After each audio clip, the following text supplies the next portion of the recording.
कैसे चल रहा है आप लोगों का प्रिपरेशन? कैसे हैं आप लोग? क्या आप मुझे देख पा रहे हैं, सुन पा रहे हैं? प्लीज आप मुझे बताइए। आज तो हमारे थलईवा का बर्थडे है ना? थलईवा कौन बता सकता है? कोई आज किसका बर्थडे है, कौन बताएगा? आज किसका बर्थडे है, कौन बताएगा? आज हम किसी का बर्थडे बना रहे हैं। चलिए, ओके। आज का सेशन हम लोग स्टार्ट कर रहे हैं। आपको पता है 11th क्लास में सबसे ज़्यादा जो कोर टॉपिक होता है, कोर टॉपिक समझते हो? कोर टॉपिक का मतलब होता है बेसिकली जिस पे आपकी केमिस्ट्री डिपेंड करती है। और उस टॉपिक का नाम क्या है? माइक देना प्लीज, माइक। उस टॉपिक का नाम क्या है? उस टॉपिक का नाम है पीरियोडिक प्रॉपर्टीज। और आज बर्थडे किसका है? MS धोनी, हमारे माही MS धोनी का, है ना? आज बर्थडे सेलिब्रेट कर रहे हैं हमारे MS धोनी का। और आज कैप्टन कूल का बर्थडे है। और उसी के उपलक्ष्य पे मैं आज आप लोगों को पीरियोडिक प्रॉपर्टीज पढ़ा रहा हूँ। तो आप लोगों के MS धोनी और पीरियोडिक प्रॉपर्टीज का क्या लेना देना है? भाई लेना देना कुछ नहीं है। मेन बात यह है कि अगर आप लोगों को अगर आप लोगों को MS धोनी के जैसा बनना है तो ऑब्वियसली आपको क्या करना पड़ेगा? पढ़ाई करनी पड़ेगी। सही बात है, क्योंकि मेहनत करनी बहुत ज्यादा जरूरी है। मतलब MS धोनी जैसा क्रिकेटर नहीं, आई एम टॉकिंग अबाउट कि MS धोनी के जैसा सक्सेसफुल पर्सन अगर बनना है लाइफ में तो ऑब्वियसली आप लोगों को मेहनत करनी पड़ेगी। जो टारगेट आप लोगों ने अपने लिए चुना है, कौन सा टारगेट चुना है आप लोगों ने अपने लिए? आप लोगों ने अपने लिए चुना है कि आप बहुत अच्छे डॉक्टर बनोगे, नहीं, और एम्स में जाओगे, नहीं। अगर आप लोगों ने टारगेट चुना है तो ऑब्वियसली आप लोगों को उसके लिए बहुत ज्यादा मेहनत करनी है। जैसे कि MS धोनी ने इंडियन क्रिकेट टीम को लीड करने के लिए बहुत मेहनत की थी, उतनी ही मेहनत करके आप लोगों को भी आगे जाना है ना। क्या बात है, क्या बात है। आज लेजेंडरी MS धोनी का बर्थडे है और सब लोग बर्थडे विश कर रहे हैं। तो MS धोनी साहब, अगर आप हमारा सेशन देख रहे हो, अगर आप अपनी बेटी के साथ हमारा सेशन देख रहे हो, पता नहीं बढ़िया। महेंद्र सिंह धोनी की बेटी का नाम क्या है जानते हो? जीवा। अगर आपको पता है कि नहीं पता मुझे मालूम नहीं, जीवा नाम है उसका। किस दिन वो भी साइंस लेगी और फिर अरविंद अरोड़ा के केमिस्ट्री वाले लेक्चर देखेगी, नहीं, वेदांतो नीट मेडिसी पे आएगी और नीट की तैयारी करेगी। और जीवा को भी हम डॉक्टर बनाएंगे। सही बात है। MS धोनी के नाम पर एक घूंट ले लेते हैं पानी का। चलो आज के सेशन को शुरू करते हैं। Thank you so much. Somebody saying lol कुछ भी। देखो, जिंदगी मजे का नाम है। मजे लो और मजे दो, आराम से जियो, खुशी से मुस्कुराते हुए, टेंशन मत लो। देखो, हंसाता कौन है? कभी कभार मेरे को ना ऐसा फील होता है कि मैं लोगों को हंसा के उनका टेंशन दूर करके या उनकी फ्रस्ट्रेशन को दूर करके, कई लोग मेरे नाम से अपनी फ्रस्ट्रेशन भी दूर करते हैं, तो मैं कितना पुण्य का काम करता हूँ, नहीं? हंसाता रहता हूँ, किसी की फ्रस्ट्रेशन दूर करता हूँ, है ना। कई लोग काफी कुछ लिख देते हैं मेरे नाम से। तो चलो, भगवान कैसे भी करके, उनका तो पुण्य हो रहा है, उनका तो फ्रस्ट्रेशन दूर ही हो रहा है। चलो आज फटाफट से शुरू करते हैं। आज के हमारे टॉपिक का नाम क्या है? Periodic properties. वन शॉट में खत्म करेंगे। और मैं आपको क्लियरली बता देता हूं कि अभी जो हमने टॉपिक लिया है पीरियोडिक प्रॉपर्टीज, बेसिकली जो टॉपिक है उसमें जितने भी हम लोगों ने सब टॉपिक लिए हैं वो सारे के सारे नीट के पॉइंट ऑफ व्यू से लिए। ठीक है, तो नीट का आपका जो सिलेबस है उसी के पॉइंट ऑफ व्यू से मैं आपको पढ़ाऊंगा। एक्स्ट्रा कुछ नहीं पढ़ाऊंगा, कोई फायदा नहीं है एक्स्ट्रा पढ़ने का, क्योंकि जितना सिलेबस में उतना ही पढ़े वो ज्यादा अच्छा है। तो चलिए आज के सेशन को फटाफट से शुरू करते हैं। Thank you so much for coming. Okay, किसके बिहाफ पर? MS Dhoni, happy birthday. Let's start the session then. फटाफट से शुरू करते हैं आज के सेशन को, है ना। चलिए, लेकिन उससे पहले मेरे प्यारे बच्चों, अगर आपने अभी तक सब्सक्राइब नहीं किया चैनल को तो इसका मतलब ये हो गया कि आप अभी बहुत पीछे हो। मेरे प्यारे बच्चों, अपनी फैमिली के साथ जुड़ जाओ, सब्सक्राइब करो चैनल को, वो बहुत ज्यादा जरूरी है। अगर आप लोगों ने अभी तक सब्सक्राइब नहीं किया है तो please do subscribe the channel right now मेरे प्यारे बच्चों। इसके अलावा अगर आपने अभी तक, देखो 70 दिन ऑलमोस्ट बाकी है, और अगर आप क्रैश कोर्स करना चाहते हैं तो हमारे वेदांतु के लाइव प्लेटफॉर्म पे आप क्रैश कोर्स कर सकते हैं। 90+ लाइव क्लासेस हैं, एनालिसिस है, प्रीवियस से क्वेश्चन करवाए जाते हैं, रिकॉर्डेड सेशंस हैं, रैंक बूस्टर क्विजेस होते हैं, टेस्ट कॉम्प्रहेंसिव टेस्ट भी करवाए जाते हैं। और ये कोर्स मात्र आपको कितने का अवेलेबल है? अभी तो देखो 2 दिन के लिए आप लोगों को छूट थी, वो था 2999 का, अभी ये 3499 का हो गया, जिसके लिए वो कोड है AA2020। तो अभी भी आप ज्वाइन कर सकते हो यार, फटाफट से कर लो, that will be more helpful for all of you. अगर आप सिस्टमेटिकल स्टडी करना चाहते हो तो आपको काम आएगा। सो इसके लिए आपको क्या करना है, vdnt.in/NEET20 नीट सीसी ये लिखना है गूगल पे, लिख के आपको कूपन कोड पूछेगा तो आपको लगाना है AA2020। जैसे आप ये लगा दोगे ना AA2020, आप सीधे उस क्रैश कोर्स में एंटर हो जाओगे। एनरोल करो फटाफट से, ज्यादा देर मत करो। ओके इसके अलावा अगर आप टेस्ट सीरीज ज्वाइन करना चाहते हैं तो 1399 की टेस्ट सीरीज है, जो कि है AA टेस्ट, जिसके लिए कूपन कोड है और जिसके लिए लिंक है vdnt.in/NEET टेस्ट। आप टेस्ट भी ज्वाइन कर सकते हो, बहुत सारे टेस्ट हैं। इसके अलावा मैं आप लोगों के छोटे भाई बहन की बात करना चाहूंगा जो 2021 और 2022 की तैयारी कर रहे हैं, जो 2021 और 22 में एग्जाम देंगे, उनके लिए वेदांतु लेके आया है नीट प्रो।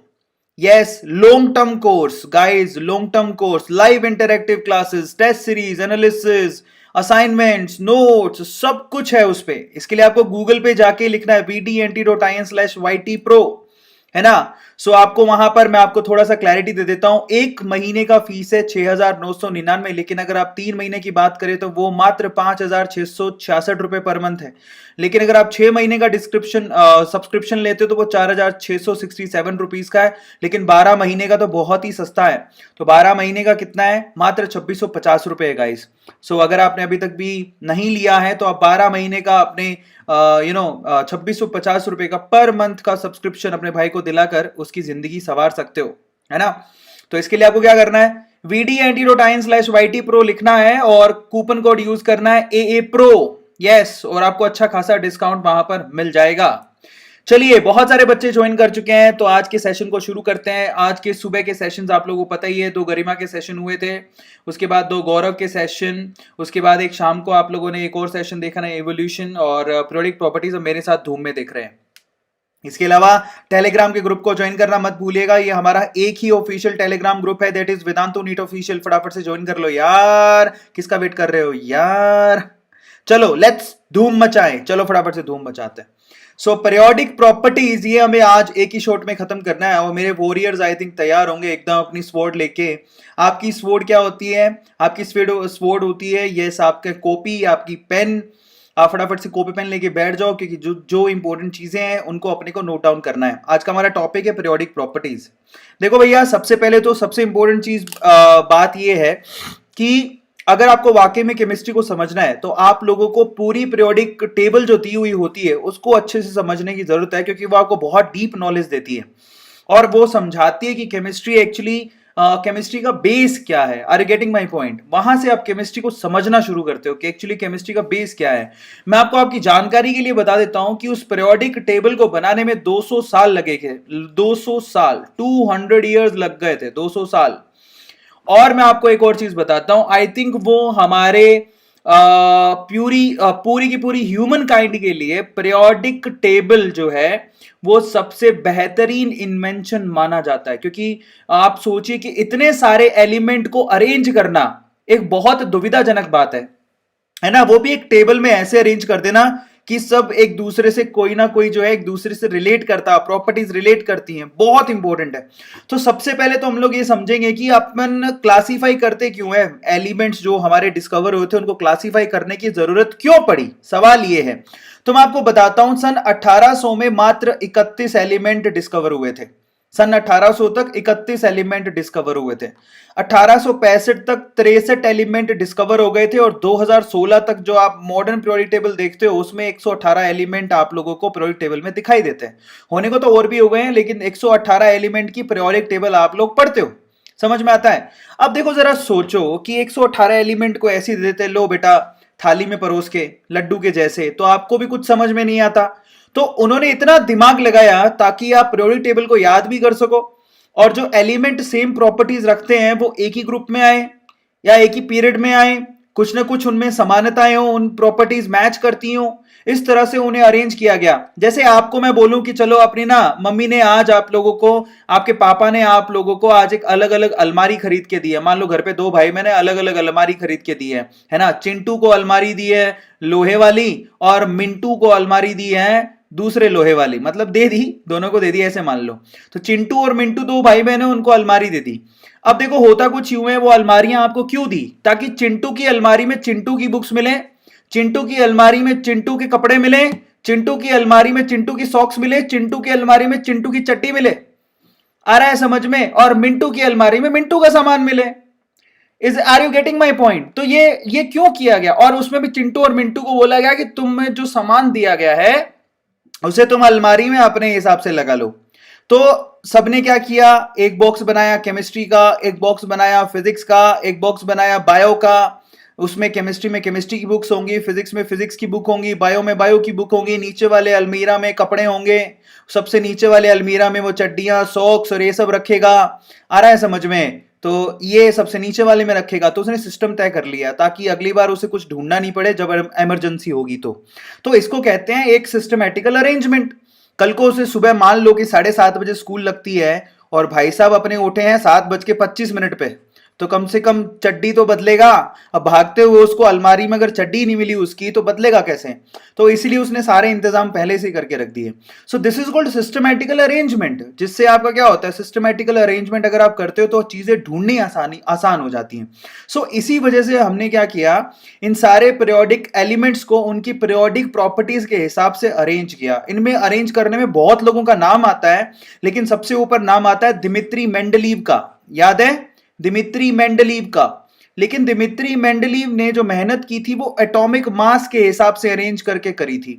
एक्चुअली उसने जो क्राइटेरिया लिया था वो एटॉमिक मास लिया था, जो कि आगे चल के गलत हो गया। बट ऑलमोस्ट 70% दिमित्री मेंडलीव की पीरियोडिक टेबल को हम लोग काम लेते हैं मॉडर्न पीरियोडिक टेबल बनाने में। मोजले ने लिया था दिमित्री मेंडलीव की पीरियोडिक टेबल को काम। इस चीज को समझ में आया? तो दिमित्री मेंडलीव को हम लोग फादर ऑफ पीरियोडिक टेबल बोलते हैं। ये बहुत इंपॉर्टेंट है, ठीक है। अब हम चलते हैं आगे। अब हम बात करेंगे यहां पर जो मॉडर्न पीरियोडिक टेबल है बेसिकली वो एटॉमिक नंबर के बिहाफ पे ली गई, वो कैसे आया? जबकि दिमित्री मेंडलीव ने एटॉमिक मास को अपना हथियार बनाया था। एटॉमिक मास को दिमित्री मेंडलीव ने हथियार बनाया था। एटॉमिक मास के हिसाब से उसने अरेंज किया था। सबसे हल्के वाले को उसने पहले रखा था, फिर भारी वाले को रखा था। आपके स्कूल में भी अटेंडेंस रजिस्टर में एंट्री कैसे होती है? ए नाम वाला पहले आता है, फिर बी नाम वाला है, फिर सी नाम वाला आता है ना? आपको प्रेयर में कैसे बिठाया जाता है? सबसे चिंटू मिंटू छोटे छोटों को आगे बिठाया जाता है, जो लंबे लंबे हैं हाथी के जैसे, अमिताभ बच्चन के जैसे, उनको पीछे बिठाया जाता है। सिस्टम बनाना जरूरी है। तो सेम सिस्टम यहां पर भी सेट किया गया। अब एटॉमिक मास के हिसाब से दिमित्री मेंडलीव ने लिया था, लेकिन बाद में जो मोजले था, मोजले ने क्या किया, बोला कि मास के हिसाब से नहीं हो सकता, एटॉमिक नंबर बांटने पड़ेंगे। और मैं आपको बता देता हूं कि atomic number is a kind of roll number. आपकी क्लास में आपको रोल नंबर दिए जाते हैं, बोले roll number 1, roll number 2, roll number 3, ऐसे ही एलिमेंट को एटॉमिक नंबर दिए गए। अब एटॉमिक नंबर किस बिहाफ पे दिए गए, ये भी सवाल है। जैसे स्कूल में किस बिहाफ पे देते हैं, जो सबसे पहले एडमिशन लेता है उसको रोल नंबर 1, या फिर ए नाम का होता है उसको रोल नंबर 1 देते हैं, या सबसे छोटा होता है उसको रोल नंबर 1 दे देते हैं। ऐसे ही कुछ करते हैं, है ना? अल्फाबेटिकली भी रोल नंबर देते हैं। तो यहां पर एटॉमिक नंबर का देने का क्राइटेरिया क्या था, तो वो मैं आपको समझाता हूं। एक्चुअली मोजले ने क्या किया, हेनरी मोजले नाम था उसका, उसने क्या किया, एक्सरे स्पेक्ट्रोमीटर से एक्सपेरिमेंट किया। एक्सरे स्पेक्ट्रोमीटर से उसने एक एक्सपेरिमेंट किया। उसने क्या किया, हर एक एलिमेंट को वो लेता था और उस पे कोई ना कोई इलेक्ट्रोमैग्नेटिक वेव को वो टकराता था, जिससे एक अलग एक्सरे बाहर निकलती थी। और उस एक्सरे की वो क्या करता था, उस एक्सरे की वेवलेंथ को वो कैलकुलेट करता था। ध्यान से समझना, वेवलेंथ से आप वेव नंबर आसानी से निकाल सकते हो। तो बेसिकली इस तरह से उसने सारी जितने भी एलिमेंट थे, अलग अलग एलिमेंट के रिस्पेक्टिव एक्सरे को निकाला, उस एक्सरे की वेवलेंथ को कैलकुलेट किया। और अपन पढ़ चुके हैं एटॉमिक स्ट्रक्चर के अंदर की वेवलेंथ पता होता है, वेव नंबर भी निकाल सकते हो। तो उसने ये पाया बेसिकली, और ऐसे करके क्या हुआ, मान लो कि किसी की जो वेवलेंथ है वो आई 100, किसी की वेवलेंथ आई 101, किसी की वेवलेंथ आई 102, किसी की वेवलेंथ आई 104। तो वेवलेंथ के हिसाब से जो एक्सरे की वेवलेंथ आई उसके हिसाब से उसने क्या किया, सबको अरेंज कर दिया। समझ में आया? और उसने ये पाया कि जो वेव नंबर का अंडर रूट होता है, और जो उसने सबको अरेंज किया था वो एक स्ट्रेट लाइन था। इसके बिहाफ पे, मतलब समझो हीलियम, अच्छा हाइड्रोजन यहां पर आ रहा है तो हीलियम के रिस्पेक्ट में ये ग्राफ यहां पर है, लिथियम के रिस्पेक्ट में ग्राफ यहां पर है, बरीलियम के रिस्पेक्ट में ग्राफ यहां पर है, बोरॉन के रिस्पेक्ट में पॉइंट ये है। इस तरह से आगे बढ़ता गया और वो एक स्ट्रेट लाइन आ रही थी, जो एक बहुत बड़ा सक्सेस बना। और बाद में उसको ये क्लैरिटी आ गई, बाद में उसको ये क्लैरिटी आ गई कि there is a relationship between the frequency and जो भी फ्रीक्वेंसी निकल रही थी, जो भी वेवलेंथ निकल रही थी और जो भी एटॉमिक नंबर है, उन दोनों के बीच में कोई रिलेशन है। फाइनली उसने क्या किया, सबको सबको उसने हर एक एलिमेंट को एटॉमिक नंबर बांट दिया। समझ में आ गया? इस तरह से एटॉमिक नंबर के बिहाफ पे बोला कि अब जो पीरियोडिक टेबल बनेगी वो एटॉमिक नंबर के बिहाफ पे बनेगी। समझ में आ गया? और उसने इस चीज के लिए किसको रेफरेंस लिया था? हर एक एलिमेंट की एक्स रे जो निकल रही थी उसकी जो भी वेवलेंथ थी उससे वो फ्रीक्वेंसी मेजर करता था। उस फ्रीक्वेंसी को उसने रेफरेंस लिया था। जो ग्राफ रिप्रेजेंट किया था वो under the root frequency by atomic number था। पहले मैंने फ्रीक्वेंसी की जगह वेव नंबर बोल दिया था, दैट इज फ्रीक्वेंसी। आप लोग याद रखिए कि वाई एक्सिस पर फ्रीक्वेंसी की रूट है और एक्स एक्सिस पे हम लोग एटॉमिक नंबर लेते हैं। तो इस तरह से उसने मोजले ने ग्राफ बनाया और फाइनली उसने कहा कि भैया सीधी सी बात है, अब की बार जो भी सरकार बनेगी या फिर जो भी हम लोग पीरियोडिक टेबल बनाएंगे वो एटॉमिक नंबर के बिहाफ पे होगी। सिंपल है, सबको समझ में आया? सो फाइनली उसने यहां पर एटॉमिक मास ना लेते हुए एटॉमिक नंबर को अपना रेफरेंस बनाया और पूरी पीरियोडिक टेबल को उसने बना के दिया। मोजले इज द पर्सन जिसकी वजह से आप मॉडर्न पीरियोडिक टेबल को पढ़ते हो और उसी के बिहाफ पे आप मॉडर्न लॉ भी देते हो। The periodic table is arranged, yes, atomic number के बिहाफ पे अरेंज की गई जो मॉडर्न पीरियोडिक टेबल है। इसमें हॉरिजॉन्टल रोज को हम लोग क्या बोलते हैं? पीरियड्स, जो कि कितने होते हैं? टोटल 7। वर्टिकल रोज को क्या बोलते हैं? यहां पर ग्रुप्स, जो कितने होते हैं? 18। ये तो आपको पता होगा कि एटॉमिक नंबर के बिहाफ पे इनको डिवाइड किया गया। 7 इसमें रोज होती हैं, 18 इसमें कॉलम होते हैं। रोज को हम पीरियड बोलते हैं, कॉलम्स को हम लोग ग्रुप्स बोलते हैं। Are you getting my point? तो यहां से आप लोगों को अपनी पीरियोडिक टेबल याद करनी होती है। सो फाइनली अगर कोई पूछे कि भैया प्रेजेंट सिनेरियो में क्या स्टेटमेंट है, प्रेजेंट सिनेरियो में पीरियोडिसिटी का क्या लॉ है, तो आप ये बोलोगे, elements with the similar chemical and physical chemical properties occur at regular periodic intervals when the elements are arranged in the order of increasing atomic number। Atomic number के behalf पे आपकी जितनी भी प्रॉपर्टीज हैं वो वेरी करती हैं periodic table के अंदर। तो हमारा जो मॉडर्न पीरियोडिक टेबल है वो एटॉमिक नंबर के बिहाफ पे बनाया गया था। समझ में आ गया? जो मोजले जिसके लिए रिस्पॉन्सिबल है, ये आपका पूरा पीरियोडिक टेबल है जिसको बनाने में कम से कम 200 साल लगे। और ये जो पीरियोडिक टेबल दिखता है वो ह्यूमन काइंड की सबसे बड़ी डिस्कवरी है, सबसे बड़ा इन्वेंशन है, one of the most biggest invention. ठीक है, जिसमें आप देखो, आप लोग यहां पर टोटल देख पा रहे हो कि टोटल आपके पास 7 ग्रुप हैं, 7 कॉलम्स हैं जिनको पीरियड कहते हैं, 18 ग्रुप हैं जिनको हम लोग क्या बोलते हैं? यस, 18 कॉलम्स है जिनको हम लोग ग्रुप बोलते हैं। तो ऊपर से नीचे जाओगे तो आपको पीरियड दिखेंगे और लेफ्ट टू राइट जाओगे तो आपको ग्रुप्स दिखेंगे। 18 ग्रुप में जो सबसे पहला आपको ग्रुप दिख रहा है, ग्रुप नंबर 1, उसमें कौन कौन से एलिमेंट आ रहे हैं? Hydrogen, lithium, sodium, potassium, rubidium, caesium, francium. ये आपको याद होना चाहिए। मैं याद करने का तरीका बता देता हूं। ग्रुप नंबर 1 को याद करने का तरीका क्या है? हलीना की रब से फरियाद। ग्रुप नंबर 2 को याद करने का तरीका क्या है? बेटा मांगे कार स्कूटर बाप राजी, यानी कि beryllium, magnesium, calcium, strontium, barium, radium.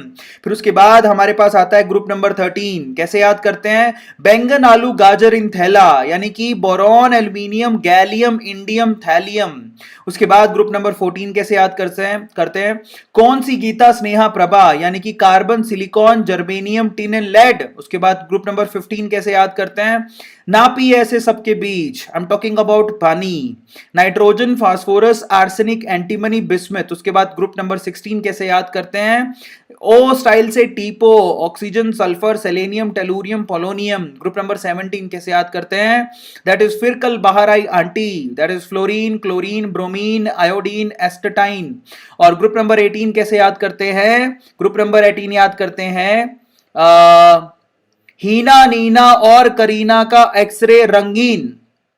हीना, नीना और करीना का एक्सरे रंगीन, यानी कि helium, neon, organ, krypton, xenon, radon, इस तरह से इनको याद किया जाता है। ये आपके ग्रुप नंबर 18 हो गया। और उसके बाद आपका देखो, आपको लेफ्ट टू राइट भी डी ब्लॉक को याद करना पड़ता है, जो आपको याद होना चाहिए। जैसे कि डी ब्लॉक, बेसिकली आपका जो डी ब्लॉक है उसके एलिमेंट पीरियड नंबर 4 से शुरू होते हैं। वो है शक्ति वक्रमन, जो पहला वाला पीरियड है वो ये है, शक्ति वक्रमन, फीको निकुजन, यानी कि स्कैंडियम। इसको आप लेफ्ट टू राइट याद करो, scandium, titanium, vanadium, chromium, manganese, iron, cobalt, nickel, copper, zinc, इसको ऐसे याद करने का।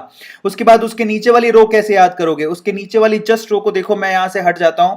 अगर उसके नीचे वाली रो को देखोगे तो वो होगी दैट इज वाई जर्नब मुंह तक रियो रे। देखो, वाई जर्नब मुंह तक रियो रे, पड एजीसीडी, यानी कि yttrium, zirconium, niobium, molybdenum, technetium, ruthenium, rhodium, platinum, sorry palladium, silver, cadmium, याद रखना है आप लोगों को। ये होना है, कोई लड़का है जर्नब, उसको पूछ रहा है वाई जर्नब मुंह तक रियो रे, पड एजीसीडी। उसके बाद जो हमारे पास नेक्स्ट जो पीरियड है वो कैसे याद करोगे, वो ये वाला है, ला हफ्ता डब्ल्यू रे, मतलब यहां से आपका एफ ब्लॉक शुरू हो जाता है। जो आपकी लेंथेनम है बेसिकली वो एफ ब्लॉक का एलिमेंट है। उसके बाद देखो, ला हफ्ता डब्ल्यू रे, osmium, iridium, platinum, gold and mercury, ये आपको ऐसे याद करने हैं। तो अगर आप इतना भी याद कर लेते हो that is more than enough, आपको इसके अलावा कुछ याद करने की जरूरत नहीं है। सबको क्लियर हो गया?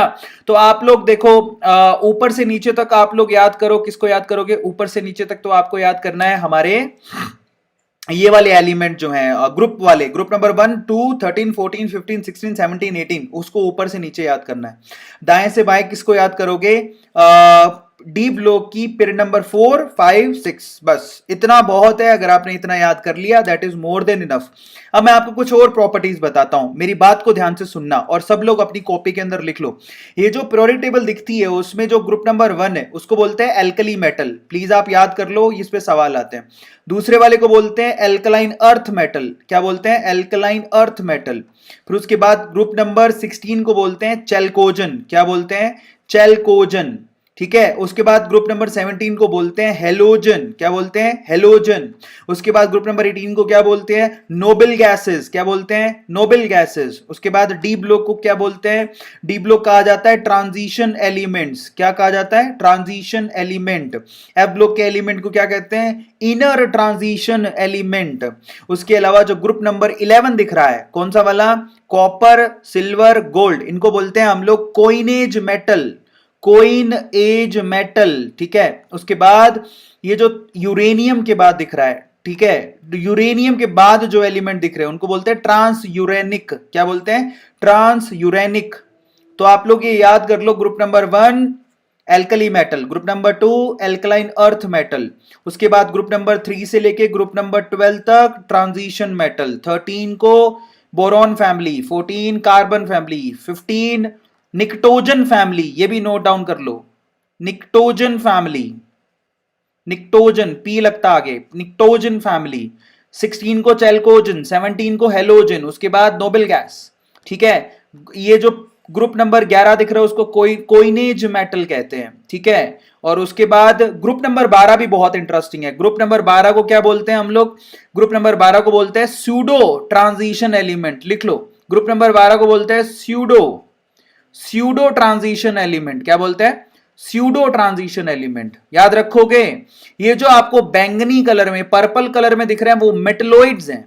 मेटलोइड्स कौन कौन से हैं जरा आप इस पे भी गौर कर लो। मेटलोइड्स हमारे पास बोरॉन, सिलिकॉन, जर्मेनियम, आर्सेनिक, ये एंटीमनी, उसके बाद टेलूरियम, सॉरी ये silicon, germanium, arsenic, antimony, tellurium and polonium. ये जो आपको बैंगनी रंग में दिख रहे हैं, जो आपके पर्पल कलर में दिख रहे हैं, वो सारे के सारे क्या है हमारे पास? मेटलोइड्स हैं, यानी कि सेमी मेटल्स हैं। एक होते हैं मेटल और एक नॉन मेटल, होते हैं सेमी मेटल्स, ठीक है। तो वो आपको ध्यान रखना है। तो is it clear to all of you? जो ग्रीन कलर के आपको दिख रहे हैं नीचे नीचे उनको बोलते हैं लेंथेनोइड्स, जो रेड कलर के दिख रहे हैं वो होते हैं एक्टिनोइड्स। अब इतना भी याद करोगे तो ओ माय गॉड, बल्ले बल्ले आपकी, आ रहा है समझ में? तो उसके बाद ये जो ग्रीन बॉक्स दिख रहा है उसको बोलते हैं पोस्ट लेंथेनोइड, रेड के बाद जो दिख रहे हैं उनको बोलते हैं पोस्ट एक्टिनोइड्स, बाप रे, इतना सब कुछ अगर आपको याद है तो आपकी बल्ले बल्ले। और फाइनली ये जो ग्रे कलर में आपको दिख रहे हैं उन पे अभी तक काम चल रहा है। ये अननोन प्रॉपर्टीज वाले एलिमेंट है जो जिन पे अभी काम चल रहा है, वो अभी तक मिले नहीं है। तो ये पीरियोडिक टेबल अपने आप में आपको बहुत कुछ कहती है। Are you getting my point? और अगर आपको ये सब चीजें याद है तो आपकी बल्ले बल्ले है। चलिए अब हम और आगे चलते हैं।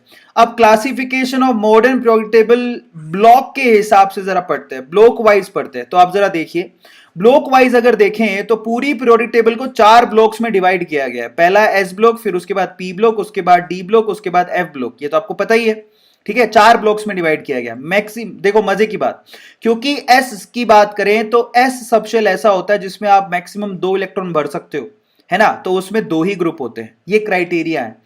पी के अंदर आप टोटल मैक्सिमम 6 इलेक्ट्रॉन भर सकते हो, है ना। तो उसमें मैक्सिमम 6 इलेक्ट्रॉन भरने की वजह से उसमें मात्र आपको 6 ग्रुप मिलेंगे।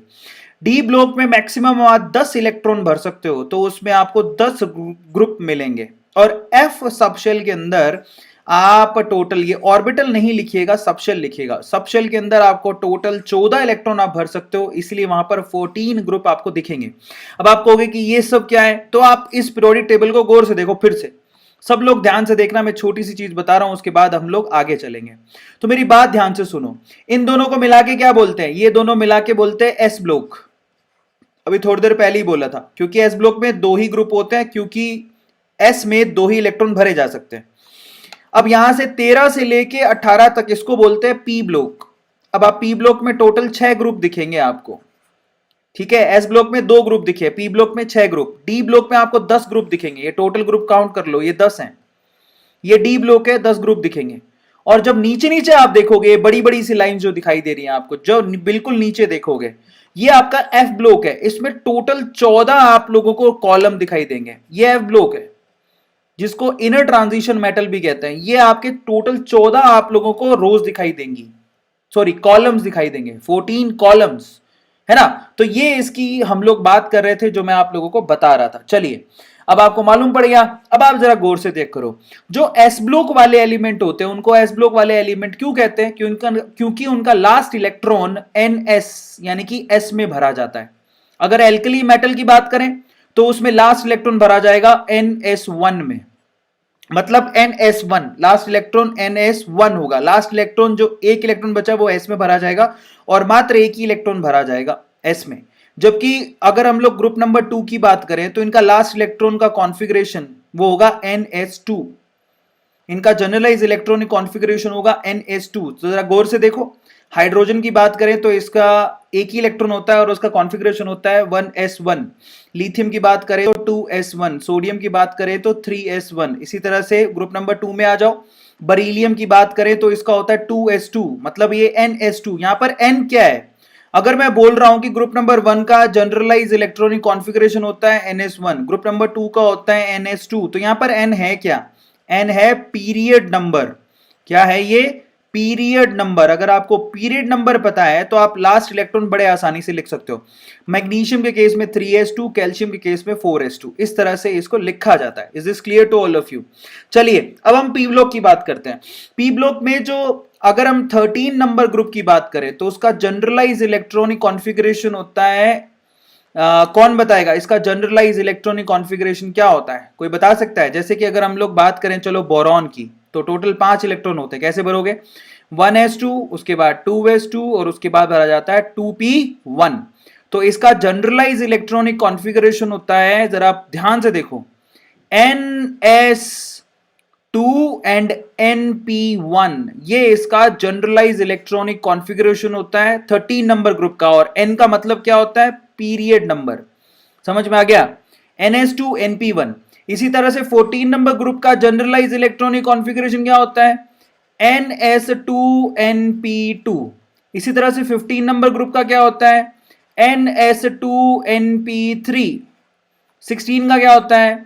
NS2 NP4। ये तो आपको लिखना आता होगा बचपन से ही। उसके बाद 17 का क्या होता है? NS2 NP5। और 18 का क्या होता है? NS2 NP6। ये इस तरह से भरे जाते हैं। सबको समझ में आ गया?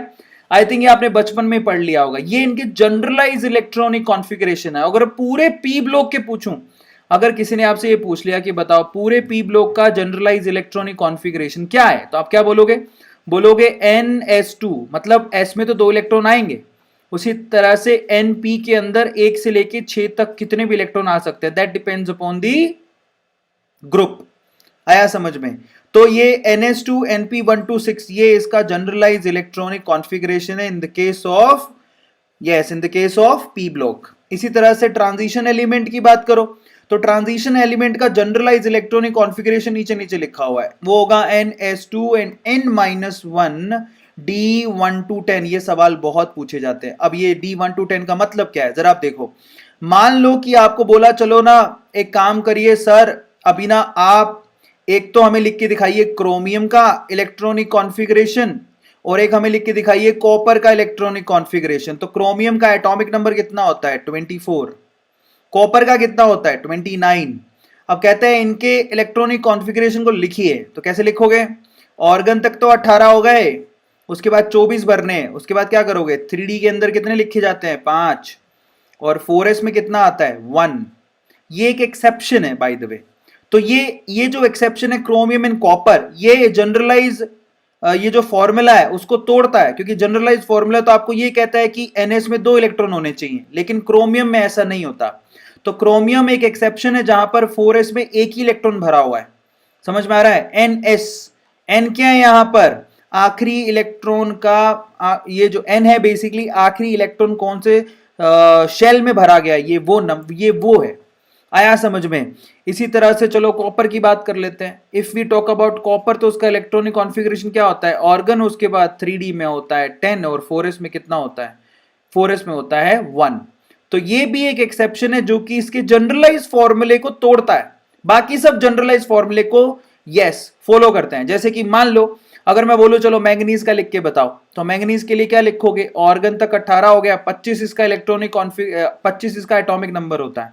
उसके बाद 3D में कितने भरोगे और 4s में कितने भरोगे? 4s में 2 भरोगे, 20 हो गए। 20 और 5 यहां भरोगे, तो ये हो गया देखो NS2 एंड N-1 5। आ गया समझ में? ये इसको फॉलो करता है, इस फॉर्मूले को फॉलो करता है। तो इस फॉर्मूले को फॉलो कौन नहीं करता? जैसे कि क्रोमियम और कॉपर फॉलो नहीं करता, दैट इज एक्सेप्शन। बाकी फॉलो करते हैं, आई थिंक रेयर एक्सेप्शन आप लोगों को दिखेगा, मे बी कैडमियम भी एक एक्सेप्शन है, ठीक है। सो इस तरह से आप लोगों को इसको लिखना होता है। अब एफ ब्लॉक की बात कर लेते हैं। सब लोग एफ ब्लॉक का जनरलाइज फॉर्मूला जरूर याद रखना, क्योंकि सवाल बहुत पूछा जाता है कि एफ ब्लॉक का जनरलाइज इलेक्ट्रॉनिक कॉन्फ़िगरेशन क्या है। तो वो जनरलाइज इलेक्ट्रॉनिक कॉन्फ़िगरेशन है N-2 F1 to 14, मतलब F में आप 14 तक इलेक्ट्रॉन भर सकते हो। समझ में आ गया? उसके बाद N-2 के बाद आएगा N-1 D1 to 2 और NS2। ये इसका जनरलाइज इलेक्ट्रॉनिक कॉन्फ़िगरेशन होता है, प्लीज आप इसको लिख लो, ठीक है। 0 से 2 होता है, कभी कभार D में 0 भी आ जाते हैं। तो ये होता है भाई N-2 F के अंदर 14 इलेक्ट्रॉन, N-1 D के अंदर 0 से लेके 2 इलेक्ट्रॉन और NS2 S के अंदर 2 इलेक्ट्रॉन। इस तरह से इनके जनरलाइज इलेक्ट्रॉनिक कॉन्फ़िगरेशन को लिखा जाता है, जो कि बहुत इंपॉर्टेंट है। चलिए अब हम आगे चलते हैं। आगे मूव करने से पहले अपन थोड़े से इंपॉर्टेंट कॉन्सेप्ट्स को पढ़ लेते हैं। सबसे पहले अपना आता है स्क्रीनिंग और शील्डिंग इफेक्ट। इसको जरा पढ़ें कि क्या होता है स्क्रीनिंग इफेक्ट और शील्डिंग इफेक्ट क्या होता है, ठीक है, क्योंकि इसी के बिहाफ पर आपको आगे वाली चीजें समझ में आएंगी। तो सबसे पहले तो मैं आपको बताता हूं स्क्रीनिंग और शील्डिंग क्या होता है। तो मैं देखो बहुत सिंपल तरीके से समझाऊंगा, आप जरा समझिए कि ये हमारे पास न्यूक्लियस है, ठीक है। न्यूक्लियस का मतलब ये हो गया कि इसमें प्रोटॉन रहते हैं। प्रोटॉन का मतलब इलेक्ट्रॉन के पापा। आ गया समझ में? ये आपका फर्स्ट सब शेल है और ये आपका मान लेते हैं सेकंड शेल है, ये आपका थर्ड शेल है। अब आप खुद से सोचो कि जो प्रोटॉन है, अगर कोई इलेक्ट्रॉन पहले शेल में है उससे वो अट्रैक्शन ज्यादा शो करेगा, जो सबसे पास है उसको अट्रैक्शन ज्यादा शो करेगा। लेकिन कोई दूसरे शेल में इलेक्ट्रॉन है तो उसके पास इसकी पावर इतनी नहीं पहुंच पाएगी। क्यों? क्योंकि ये जो अंदर वाला इलेक्ट्रॉन है जो पहले शेल में भरा हुआ, वो दूसरे शेल वाले इलेक्ट्रॉन को रिपेल करेगा। आ रहा है समझ में? धक्का देगा, बोले कि पापा का प्यार मैं अकेला लूंगा, तू क्यों लेगा, तो उसको धक्का देगा। वो जो बहुत बाहर भरा हुआ है वो तो बेचारा बिल्कुल बेचारा ही है। क्यों? क्योंकि वो प्रोटॉन उस तक अपनी अट्रैक्शन पहुंचा ही नहीं पा रहे, क्योंकि वो बहुत दूर है। ऊपर से क्या है, अंदर वाले जो इलेक्ट्रॉन है बेसिकली उसको रिपेल कर रहे हैं। Are you getting my point? तो इसी को बोलते हैं स्क्रीनिंग इफेक्ट। स्क्रीनिंग इफेक्ट का मतलब होता है कि जो बाहर वाला इलेक्ट्रॉन है वो रिपल्शन फील करता है अंदर वाले इलेक्ट्रॉन की वजह से, जिसकी वजह से प्रोटॉन का प्यार या अट्रैक्शन पूरा बाहर वाले इलेक्ट्रॉन तक नहीं पहुंच पाता। इस चीज को समझने के लिए सिंपल डायग्रामेटिकली यू भी समझ सकते हो कि जो अंदर वाले इलेक्ट्रॉन है, बेसिकली अंदर के सबशेल के जो इलेक्ट्रॉन है वो बाहर वाले इलेक्ट्रॉन को रिपेल करते हैं, और रिपल्शन की वजह से ये न्यूक्लियस जो है बेसिकली वो बाहर वाले इलेक्ट्रॉन को अपनी तरफ अट्रैक्ट उतनी तेजी से नहीं कर पाता जितने कि अंदर वाले इलेक्ट्रॉन को कर पाता है। That's very straight forward. अगर सबको समझ में भी आ गया होगा इसका मतलब क्या होता है। इसी को बोलते हैं स्क्रीनिंग या फिर शील्डिंग इफेक्ट। मतलब न्यूक्लियस के प्यार को अंदर वाले इलेक्ट्रॉन स्क्रीन कर रहे हैं या फिर शील्ड कर रहे हैं और बाहर वाले इलेक्ट्रॉन तक पहुंचने नहीं दे रहे। समझ में आ रहा है? बाहर वाले इलेक्ट्रॉन तक पहुंचने ही नहीं दे रहे।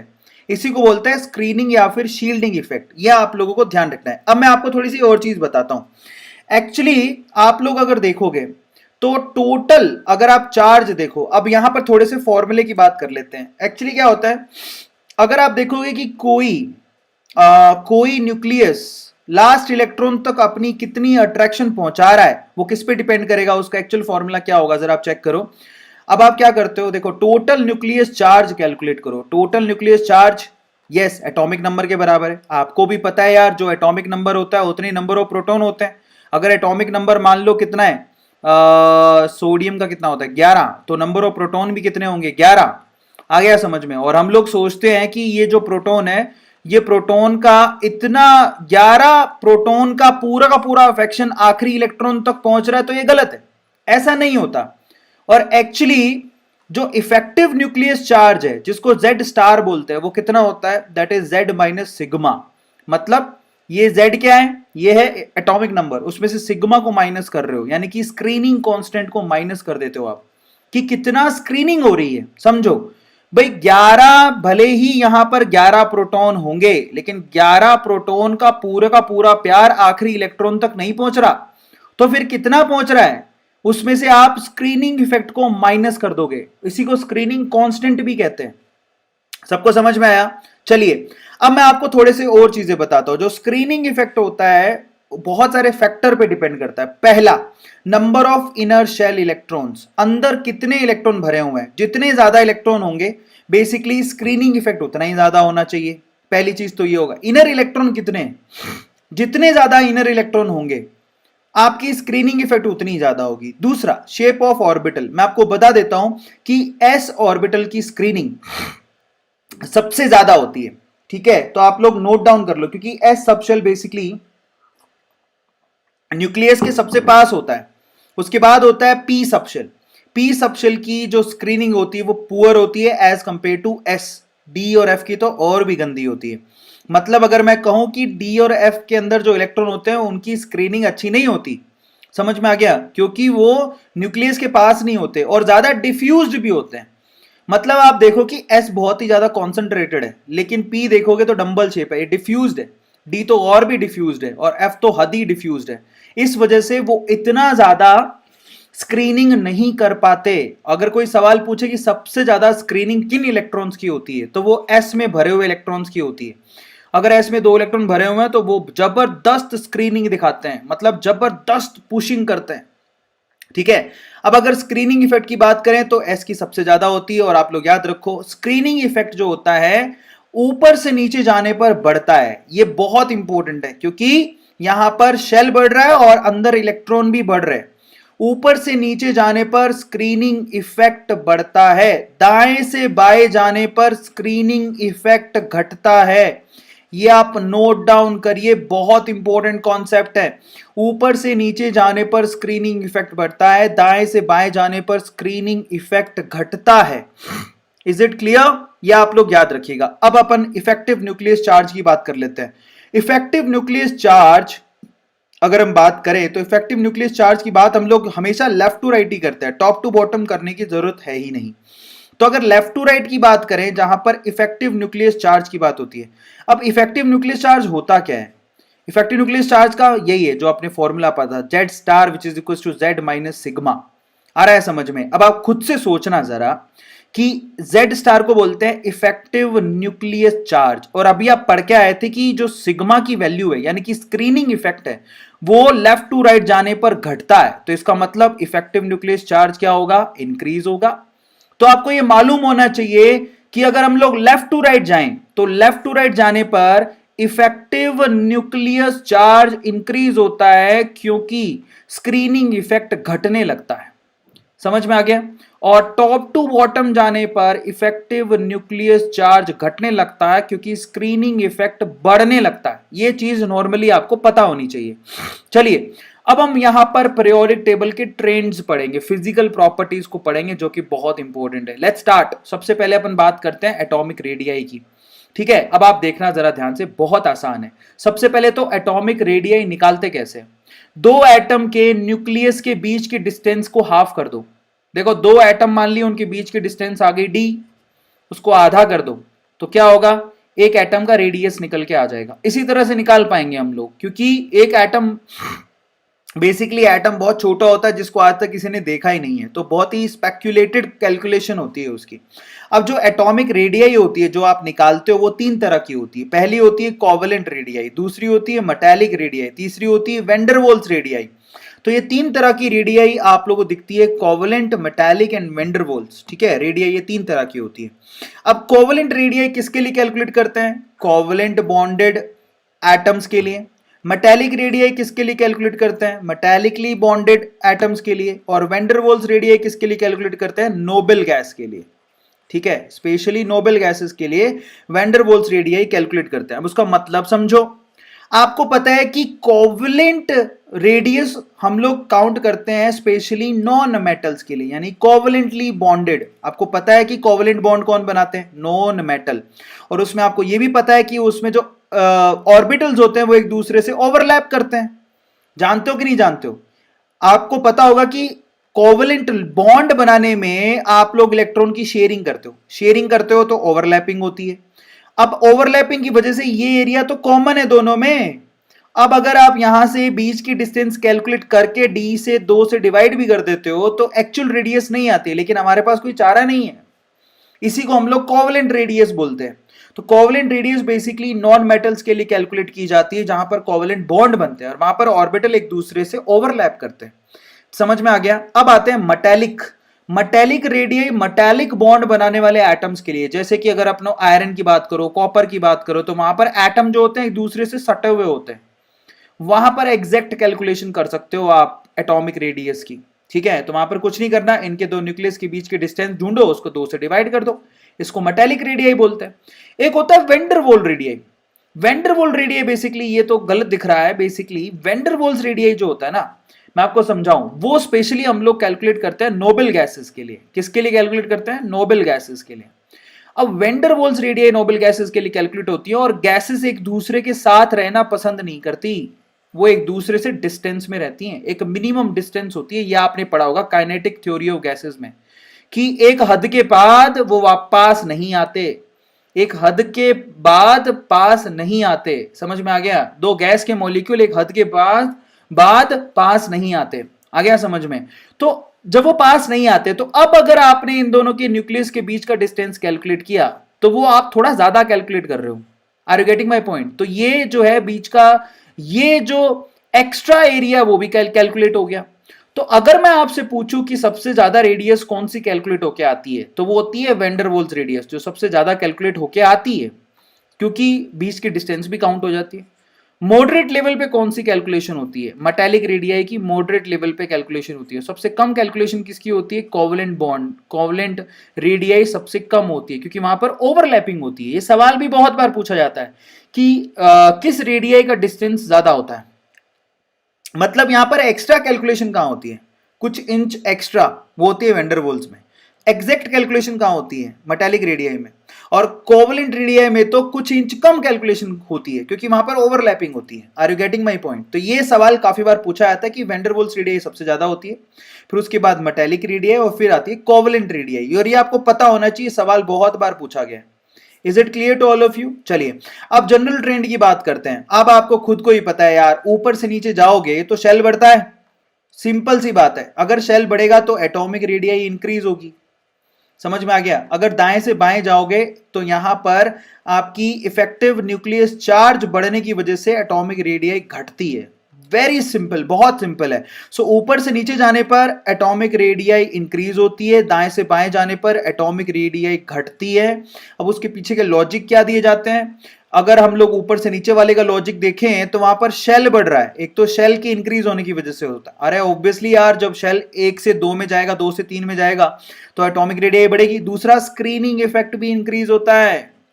स्क्रीनिंग इफेक्ट इंक्रीज होता है, इस वजह से रिपल्शन ज्यादा होती है, जिससे आपकी रेडियस बढ़ते रहती है।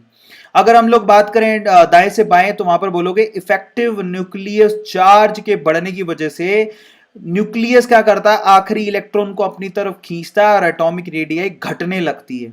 तो ये नॉर्मल लॉजिक्स हैं जो आपको क्लैरिफाई होने चाहिए, ठीक है? सो आपको ध्यान रखना है, एटॉमिक रेडियाई जो है बेसिकली ऊपर से नीचे जाने पर इंक्रीज होती है और दाएं से बाएं जाने पर घटती है। ये जनरल ट्रेंड है, वहां एक्सेप्शन की बात नहीं कर रहा हूं। सबको समझ में आ गया? चलिए एक्सेप्शन की बात भी कर लेते हैं। जब लगे हाथ मैंने बोला कि एक्सेप्शन भी है, तो जनरल ट्रेंड में कुछ एक्सेप्शन भी हैं। एक्सेप्शन कहां कहां है जरा देखो, ग्रुप नंबर 13 की बात कर लेते हैं। ग्रुप नंबर 13 में होना कुछ यूं चाहिए कि पहले आना चाहिए बोरॉन, फिर एलियम, एल्यूमिनियम, फिर गैलियम, फिर इंडियम, फिर थैलियम, लेकिन ऐसा नहीं होता। एक्सपेक्टेड तो ये वाला ऑर्डर है कि थैलियम की सबसे ज्यादा होगी, फिर इंडियम, फिर गैलियम, फिर एल्यूमिनियम, फिर बोरॉन, लेकिन ऐसा नहीं होता। एल्यूमिनियम और गैलियम की जो एटॉमिक रेडियाई ऑब्जर्व होके आती है वो ऑलमोस्ट सिमिलर होती है, ऑलमोस्ट सिमिलर होती है। ऐसा क्यों? क्योंकि यहां पर एल्यूमिनियम से गैलियम पर जब आप जाते हो तो यहां पर आपको डी इलेक्ट्रॉन दिखाई देते हैं और जिनकी स्क्रीनिंग इफेक्ट बहुत पुअर होती है। इतनी पुअर होती है कि वो अच्छे से शील्ड नहीं कर पाती और न्यूक्लियस खींच लेता है उसको, है ना? ये पुअर शील्डिंग की वजह से ऐसा होता है। जरा आप देखो नीचे लिखा भी हुआ है, ये पुअर शील्डिंग, 3D जो इलेक्ट्रॉन होते हैं उनकी पुअर शील्डिंग की वजह से ऐसा होता है। अच्छे से शील्ड नहीं हो पाती तो न्यूक्लियस उनको खींच लेता है अपनी तरफ, तो उनका जो साइज होता है वो घट जाता है। तो एल्यूमिनियम और गैलियम का जो साइज है वो ऑलमोस्ट सिमिलर होता है, ठीक है? वेरी गुड, नोटेड, बहुत अच्छी बात है। आयनिक रेडियाई की बात कर लेते हैं। देखो एटॉमिक रेडियाई और आयनिक रेडियाई में कुछ ज्यादा फर्क नहीं है। जैसा ट्रेंड आपको एटॉमिक रेडियाई में देखने को मिलता है, आयनिक रेडियाई भी वैसी वेरी करती है। लेकिन मैं आपको कंपैरिजन के लिए बता देता हूं, एनायन अगर कोई एनायन बनाया है उसकी रेडियस हमेशा कैटायन से ज्यादा होती है। ये आप लोग याद रखिएगा, बहुत इंपॉर्टेंट है, क्योंकि इलेक्ट्रॉन अगर बढ़ेगा तो शेल बढ़ेगा। एनायन का मतलब इलेक्ट्रॉन बढ़ रहा है। एनायन कैसे बनाते हो? किसी भी एटम को एक इलेक्ट्रॉन दिलवा दो तो वो एनायन बन जाएगा। अब यहां पर ये एनायन जो बना है बेसिकली वो कैसे बना है? वो बना है इलेक्ट्रॉन को ऐड करने से। अगर आप इलेक्ट्रॉन को ऐड कर रहे हो तो बेसिकली आप किसी शेल में तो इलेक्ट्रॉन को डालोगे, तो शेल ऐड कर रहे हो, शेल ऐड कर रहे हो तो आपका साइज बढ़ेगा। या फिर आप इसको यूं भी पढ़ सकते हो कि भैया प्रोटॉन जो है, इलेक्ट्रॉन के बढ़ने से प्रोटॉन जो है उसकी पावर आखिरी इलेक्ट्रॉन तक नहीं पहुंच पाती और साइज बढ़ने लगता है। तो एनायन की साइज हमेशा कैटायन से बड़ी होती है, यह आपको ध्यान रखना है। समझ में आ गया? और बाकी ट्रेंड सिमिलर है। आयनिक रेडियाई भी ऊपर से नीचे जाने पर बढ़ती है और दाएं से बाएं जाने पर घटती है, ठीक है? यह आप लोगों को ध्यान रखना है, वेरी सिंपल। अगर मैं बोलूं कि कैटायन का आप लोग बताइए कि यहां पर अगर मैं पहले ग्रुप के कैटायन ले लूं तो सबसे बड़ी साइज किसकी होगी? तो सीजियम प्लस की साइज सबसे बड़ी होनी चाहिए। लेकिन अगर आपने पानी में डाल दिया, इन कैटायंस को पानी में डाल दिया, तो लिथियम की साइज क्योंकि सबसे छोटी थी तो इसको पानी के मॉलिक्यूल ज्यादा घेरते हैं। ज्यादा घेरने की वजह से हाइड्रेशन मतलब सॉल्वेशन में, मतलब पानी के अंदर इसकी साइज सबसे बड़ी काउंट होती है। तो ध्यान से सुनो, अगर गैसियस, ये जो ऊपर ऑर्डर दिया हुआ वो तो गैसियस एट आयंस का है, गैसियस आयन में सीजियम की सबसे बड़ी होती है। लेकिन अगर कोई बोलूं पानी के अंदर बताओ किसकी सबसे बड़ी साइज होती है, तो वो आप लिथियम बोलोगे। याद रखना, लिथियम की साइज सबसे छोटी थी, जिसकी वजह से वाटर के मॉलिक्यूल इतना ज्यादा घेर लेते हैं उसको, साइज बड़ी बना देते हैं, उसको मोटा ताजा तंदुरुस्त कर देते हैं। तो यहां पर साइज डिपेंड करती है उसके फेज पर। गैसियस फेज पे तो सीजियम प्लस का नंबर आएगा, लेकिन अगर पानी के अंदर बात कर रहे हो तो लिथियम प्लस का नंबर आएगा, ठीक है? ये आपको ध्यान रखना है। अब हम बात करेंगे आयनाइजेशन एंथैल्पी की। सबसे पहले तो आयनाइजेशन एंथैल्पी होती क्या है, तो मैं आपको समझा देता हूं। आयनाइजेशन एंथैल्पी का मतलब है कि आप किसी एटम को आयनाइज कर रहे हो, किसी गैसियस एटम को आयनाइज करने का मतलब हो गया कि वो कैटायन में कन्वर्ट हुआ और उसने ए इलेक्ट्रॉन छोड़ दिया। अगर आप किसी भी एटम से एक इलेक्ट्रॉन को बाहर निकालना चाहते हो तो आपको हमेशा एनर्जी देनी पड़ेगी। ऐसा कभी पॉसिबल नहीं है कि एटम खुद एनर्जी निकाल के इलेक्ट्रॉन निकाले, not at all possible. Atom को कोई ना कोई अमाउंट में आपको एनर्जी देनी पड़ेगी, तभी वो इलेक्ट्रॉन को बाहर फेंकेगा। इसी को आयनाइजेशन थेरेपी बोलते हैं, और आयनाइजेशन थेरेपी हमेशा पॉजिटिव होती है। लिख लो, ionisation enthalpy is always positive. लिख लो, this is always positive. Positive का मतलब क्या है? पॉजिटिव का मतलब है you have to provide the energy, you have to provide the energy. आपको एनर्जी प्रोवाइड करनी पड़ेगी तब काम होएगा, अदरवाइज काम नहीं होएगा। सिंपल सी बात है, समझ में आया? अब देखो, किसी गैसियस एटम को जब आप एनर्जी दी तो वो कैटायन में कन्वर्ट हो गया और एक इलेक्ट्रॉन उसने बाहर फेंक दिया। इसी को आयनाइजेशन थेरेपी बोलते हैं, and it is always be positive. समझ में आ गया? आपको ध्यान रखना है, ये वैसे लिखा हुआ है। पॉजिटिव का मतलब होता है वो एंडोथर्मिक है, और नेगेटिव का मतलब होता है एक्सोथर्मिक। तो ये हमेशा पॉजिटिव होती है, यानी कि एंडोथर्मिक रिएक्शन है ये, ध्यान रखना। This is endothermic completely. अब आते हैं भैया सक्सेसिव आईपी का मतलब समझते हैं, concept of successive IP. Successive IP का मतलब क्या है? अब आपने क्या किया, एक एटम को थोड़ी सी एनर्जी दी, उसने एक इलेक्ट्रॉन को बाहर फेंक दिया। अब मान लो इसी को और एनर्जी प्रोवाइड कर दी, इसने एक और इलेक्ट्रॉन बाहर कर दिया। आ रहा है सबको समझ में?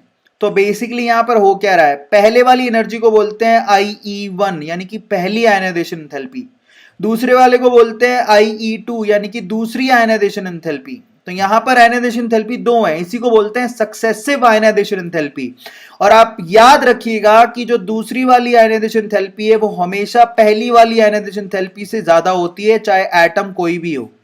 ये यूनिवर्सल ट्रूथ है, लिख लो, सबको काम आएगा। दूसरी वाली ionization enthalpy is always greater than पहली वाली ionization enthalpy, and this is universal truth.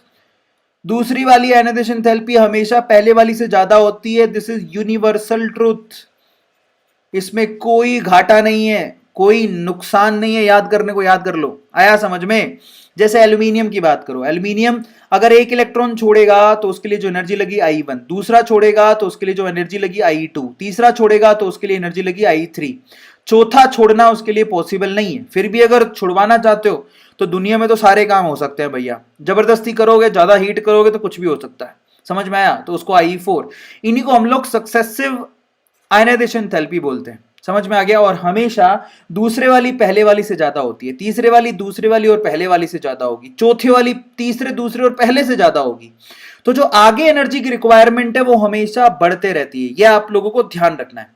सबको समझ में आ गया? हमेशा याद रखो कि सक्सेसिव एनर्जीज आगे आगे रिक्वायरमेंट उसकी बढ़ती जाती है। सबको समझ में आ गया?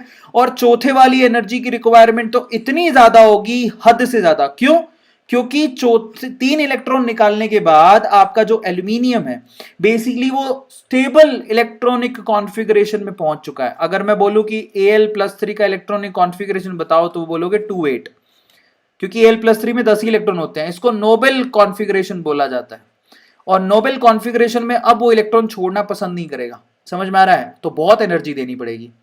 अब आते हैं अपन variation of first ionisation enthalpy atomic number के हिसाब से, जरा चेक करते हैं कि वेरिएशन आता कैसे। तो मजे की बात देखो, अगर हम लोग बात करें ग्रुप नंबर, ये पीरियड नंबर 1 की, तो हाइड्रोजन की ये है, तो हीलियम की सबसे ऊपर है। अब मजे की बात देखो कि आयनाइजेशन एंथैल्पी जो होती है वो पीरियड में लेफ्ट टू राइट जाने पर इंक्रीज होती है। और नोबेल गैस की, आप लोग नोट डाउन कर लीजिए कि नोबेल गैस की आयनाइजेशन एंथैल्पी हाईएस्ट होती है। तो हीलियम की आपको टॉप पे दिख रही है, फिर नियोन की दिख रही है, फिर ऑर्गन की दिख रही है, क्रिप्टॉन की दिख रही है, जिनॉन की दिख रही है। इनकी आयनाइजेशन एंथैल्पी अपने पीरियड में टॉप पे होती है। और सबसे ज्यादा किसकी दिख रही है? हीलियम की। पूरी पीरियोडिक टेबल में हीलियम इज द एटम जिसकी आयनाइजेशन एंथैल्पी हाईएस्ट होती है, हाईएस्ट। सबको समझ में आ गया? और सबसे लोएस्ट किसकी होती है? सबसे लोएस्ट होती है, देखो, एल्कली मेटल्स की, लिथियम, सोडियम, पोटेशियम। दिख रहा है सब लोगों को? तो ये ऐसे हैं जिनकी सबसे कम है, रुबीडियम, सीजियम, देख लो, ली ना की रब से फरियाद, ये सबसे नीचे आते हैं, निकम्मे हैं एक नंबर के। तो एल्कली मेटल जो होते हैं उनकी आयनाइजेशन एंथैल्पी सबसे कम होती है और नोबल गैसेस की आयनाइजेशन एंथैल्पी सबसे ज्यादा होती है। यह आपको ध्यान रखने की जरूरत है। सबको समझ में आया? Is it clear to all of you? ये आप ध्यान रखोगे। फर्स्ट आयनाइजेशन एंथैल्पी की बात करें तो नोबल गैसेस की सबसे ज्यादा दिखेगी और सबसे कम आपको किसकी दिखेगी? सबसे कम दिखेगी एल्कली मेटल्स की। क्योंकि आपको बताया तो जो सीजियम है ना, सीजियम तो अगर आप सीजियम को अपने पाम पे रख लोगे ना, पाम पाम मतलब आपकी हथेली, तो वहीं पर पिघल जाएगा। ये इतना सख्त सख्त लोंडा बिल्कुल नहीं होता, बिल्कुल पिघला हुआ होता है। मतलब यहां पर रख दो आप, समझ में आ गया? पाम पे रख दोगे तो सीजियम पिघल जाता है। गैलियम के साथ भी ऐसा ही होता है। गैलियम भी उसकी आयनाइजेशन एंथैल्पी सीजियम और गैलियम की बहुत कम होती है। ठीक है। अब गाइस 2021 के लिए अभी चैप्टर खत्म नहीं हुआ है। 2021 के लिए मेरी रिक्वेस्ट है कि अपने भाई बहन को जरूर ज्वाइन कराएं। 1 महीने का, 3 महीने का, 6 महीने का और 12 महीने का सब्सक्रिप्शन है जो आप अपने भाई बहन को दिलवा सकते हैं, जिसके लिए आपको मैं कूपन कोड दे रहा हूं, दैट इज AA Pro। अपने भाई बहन को लॉन्ग टर्म कोर्स ज्वाइन करवाओ, अभी तक खत्म नहीं हुआ है चैप्टर को। ठीक है, ये आपके छोटे भाई बहन के लिए जानकारी के लिए मैं आपको बता रहा हूं। चलिए अब आगे चलते हैं। फैक्टर कौन कौन से हैं जो कि आयनाइजेशन एंथैल्पी को अफेक्ट करते हैं, तो जरा उसको पढ़ लेते हैं। सबसे पहले होता है एटॉमिक साइज। अगर एटॉमिक साइज बढ़ेगा तो यहां पर आयनाइजेशन एंथैल्पी घटने लगती है। That ionization enthalpy is anti proportional to atomic size. ये सभी के लिए लागू होता है। जितनी भी पीरियोडिक प्रॉपर्टीज हैं वो एटॉमिक साइज के एंटी प्रोपोर्शनल होती है। जैसे जैसे साइज इंक्रीज होने लगता है, ठीक है, वैसे वैसे आपकी जो जो पीरियोडिक प्रॉपर्टीज है वो घटने लगती हैं। अब आप खुद से ही सोचो, साइज बढ़ने लगेगा तो लास्ट इलेक्ट्रॉन तो दूर जा रहा है, लास्ट इलेक्ट्रॉन दूर जा रहा है तो कम एनर्जी में ही उसको बाहर निकालना आसान है, क्योंकि उसकी न्यूक्लियस से तो पकड़ है नहीं। आ रहा है समझ में? दूसरा फैक्टर होता है न्यूक्लियस चार्ज। जितना ज्यादा न्यूक्लियस चार्ज होगा आपकी आयनाइजेशन एंथैल्पी भी उतनी ही ज्यादा होगी। यह आपको ध्यान रखना है, क्योंकि आयनाइजेशन न्यूक्लियस चार्ज ज्यादा है, अगर पॉजिटिव ज्यादा है तो वो इलेक्ट्रॉन को अपनी तरफ खींच के रखेगा। तो अगर खींच के रखेगा तो इसको बाहर निकालना आसान नहीं होगा। सिंपल बात है। तीसरा है शील्डिंग और स्क्रीनिंग इफेक्ट। अगर किसी की स्क्रीनिंग ज्यादा है तो वहां पर आयनाइजेशन एंथैल्पी कम होगी, क्योंकि अंदर वाले इलेक्ट्रॉन क्या कर रहे हैं? बाहर वाले इलेक्ट्रॉन को पुश कर रहे हैं। स्क्रीनिंग ज्यादा है तो पुश करेंगे कि तू जा, आवारा है तू जा। अब इस इलेक्ट्रॉन को निकालना आसान हो गया ना। तो जहां पर स्क्रीनिंग इफेक्ट ज्यादा होता है वहां पर आयनाइजेशन एंथैल्पी कम होती है। अगर मान लो एस की स्क्रीनिंग इफेक्ट ज्यादा है तो यहां पर आयनाइजेशन एंथैल्पी पक्का से कम होगी। आ गया समझ में? यह आपको ध्यान रखना है। फिर उसके बाद आता है इलेक्ट्रॉनिक कॉन्फ़िगरेशन। जिसके हाफ फिल्ड इलेक्ट्रॉनिक कॉन्फ़िगरेशन होते हैं या फिर फुल्ली फिल्ड होते हैं, उनकी आयनाइजेशन एंथैल्पी बेसिकली हाई होती है। यह आप लोग याद रखिए, यह सबसे बड़ा फैक्टर है। This is the biggest factor. अगर जिसकी हाफ फिल्ड या फुल्ली फिल्ड इलेक्ट्रॉनिक कॉन्फ़िगरेशन है, जैसे कि अपन बात करें नाइट्रोजन की, नाइट्रोजन का आपको पता है कि 1s में 2 भरते हैं, 2s में 2 भरते हैं, 2p के अंदर आपने कितने भरे? 3। ऑक्सीजन की बात करें तो 1s में 2, 2s में 2, लेकिन 2p के अंदर आपने 4 भरे। तो आप देखोगे नाइट्रोजन वाला हाफ फिल्ड है, ये ज्यादा स्टेबल है एज कंपेयर टू ऑक्सीजन। तो नाइट्रोजन की आयनाइजेशन एंथैल्पी ऑक्सीजन से हमेशा ज्यादा होती है। क्यों होती है? क्योंकि नाइट्रोजन के पास स्टेबल इलेक्ट्रॉनिक कॉन्फ़िगरेशन है। अब हम बात करेंगे जनरल ट्रेंड की, वो मैं आपको पहले ही बता चुका हूं। जनरल ट्रेंड ये कहता है कि जो आयनाइजेशन एंथैल्पी है बेसिकली वो एटॉमिक साइज के एंटी प्रोपोर्शनल होती है। एटॉमिक साइज के एंटी, एटॉमिक रेडिया या एटॉमिक साइज के एंटी प्रोपोर्शनल होती है। इस हिसाब से अगर आप देखोगे तो ऊपर से नीचे जाने पर साइज बढ़ता है तो आयनाइजेशन एंथैल्पी घटेगी, ये अपने को पहले से पता है। ऊपर से नीचे जाने पर साइज इंक्रीज होता है तो आयनाइजेशन एंथैल्पी घटती है। ऑब्वियसली यार, साइज बढ़ रहा है तो लास्ट इलेक्ट्रॉन निकालना आसान हो जाएगा। दाएं से बाएं साइज घटता है तो आयनाइजेशन एंथैल्पी बढ़ती है। मतलब इधर से इधर जाने पर आपको सबको पता है नोबेल गैस में से इलेक्ट्रॉन निकालना खांडे की धार है, मतलब नहीं निकाल पाओगे। समझ में आता है? अब अपन बात करते हैं एक्सेप्शन की। थोड़े बहुत एक्सेप्शन भी है। ग्रुप नंबर 13 में एक्सेप्शन सबसे ज्यादा देखने को मिलता है। लगता है ऐसे है कि boron, aluminium, gallium, indium, thallium ऐसा होना चाहिए, क्योंकि ऊपर से नीचे जाने पर बेसिकली साइज इंक्रीज होता है तो आयनाइजेशन एंथैल्पी घटनी चाहिए। लेकिन ऑब्जर्व ये होता है कि जो टाइटेनियम है उसकी आयनाइजेशन एंथैल्पी इंडियम से ज्यादा होती है। लिखिए सब लोग, ये जो इंडियम, सॉरी टाइटेनियम नहीं है, थैलियम है। थैलियम की आयनाइजेशन एंथैल्पी इंडियम से ज्यादा होती है। This is the exception. Now this is the exception. कैसे पता लगा? एक्सपेरिमेंट से बड़ा कोई प्रूफ ही नहीं होता। समझ में आ गया? ऐसा इसीलिए हुआ। इसी तरह से ग्रुप नंबर 14 में भी हमें नजर आता है कि कार्बन सबसे ज्यादा होना चाहिए, फिर silicon, germanium, tin and lead, लेकिन ऐसा नहीं होता। ऑब्जर्वेशन ये कहती है कि लेड का जो आयनाइजेशन एंथैल्पी है वो टिन से ज्यादा होता है। प्लीज आप इसको नोट डाउन करो कि लेड का आयनाइजेशन एंथैल्पी टिन से ज्यादा होता है और थैलियम का आयनाइजेशन एंथैल्पी इंडियम से ज्यादा होता है। Now these are the two exceptions over there. ये दो एक्सेप्शन आप लोगों को दिखाई दे रहे हैं जो पूछे जाते हैं। इसी तरह से अगर हम बात करें ट्रांजिशन एलिमेंट की, तो आपको बताता हूं कि स्कैंडियम, टाइटेनियम, क्रोमियम, मैंगनीज तक तो आयनाइजेशन एंथैल्पी बढ़ती है, लेकिन उसके बाद इन तीनों के लिए आयनाइजेशन एंथैल्पी कांस्टेंट हो जाती है, क्योंकि एटॉमिक साइज में कुछ ज्यादा फर्क नहीं आता। लेकिन उसके बाद कॉपर और जिंक पे जाने पर आयनाइजेशन एंथैल्पी बेसिकली फिर से इंक्रीज होती है। मतलब यहां सॉरी ये घटेगा, decrease then constant then increase. तो मैं आपको समझाता हूं, अगर आप स्कैंडियम से लेके मैंगनीज तक जाओगे तो वहां पर, क्योंकि नहीं यहां पर थोड़ा सा गलत लिखा हुआ है, ये मैं उसको करेक्शन करा देता हूं। स्कैंडियम से मैंगनीज तक जाओगे तो यहां पर साइज जो है घटने लगता है, साइज डिक्रीज होने लगता है। सबको समझ में आया? साइज घटने लगता है, जिसकी वजह से आयनाइजेशन एंथैल्पी बेसिकली बढ़ने लगती है। समझ में आ गया? साइज घटने लगता है, स्कैंडियम से मैंगनीज तक साइज घटता है तो आयनाइजेशन एंथैल्पी बढ़ती है। उसके बाद हम बात करें फीकोनी, आयरन, कॉपर, आयरन, कोबाल्ट और निकल की, तो यहां पर साइज ऑलमोस्ट सबका सिमिलर होता है, तो यहां पर आयनाइजेशन एंथैल्पी भी इनकी सिमिलर होती है। लेकिन उसके बाद कॉपर से जिंक पे जाने पर साइज इंक्रीज होने लगता है, साइज बढ़ने लगता है, तो आयनाइजेशन एंथैल्पी घटने लगती है। तो ये बहुत इंटरेस्टिंग है कि स्कैंडियम से मैंगनीज तक आयनाइजेशन एंथैल्पी बढ़ रही है, उसके बाद कांस्टेंट है और उसके बाद घटने लगती है, क्योंकि साइज का वेरिएशन ऐसा आता है उस ग्रुप के अंदर। बहुत इंटरेस्टिंग, वाह वाह, अंकल भी कह रहे हैं वाह वाह क्या बात है। तो इस तरह से वेरिएशन आता है जो आप बच्चों ने पढ़ा अभी, ठीक है, और ये सवाल काफी पूछे जाते हैं। Now will talk about electron gain enthalpy और इलेक्ट्रॉन एफिनिटी। अब ये जो कॉन्सेप्ट है ना बेसिकली वो बहुत ही बढ़िया कॉन्सेप्ट है। इलेक्ट्रॉन गेन एंथैल्पी का मतलब होता है इलेक्ट्रॉन को गेन करने के लिए जो एनर्जी लगती है उसको इलेक्ट्रॉन गेन एंथैल्पी बोलते हैं। ठीक है, मतलब समझो कि अगर कोई एटम है उसको आप एक इलेक्ट्रॉन देना चाहते हो, तो उसके लिए एक इलेक्ट्रॉन देने के बाद वो किस में कन्वर्ट हो जाता है? एनायन में।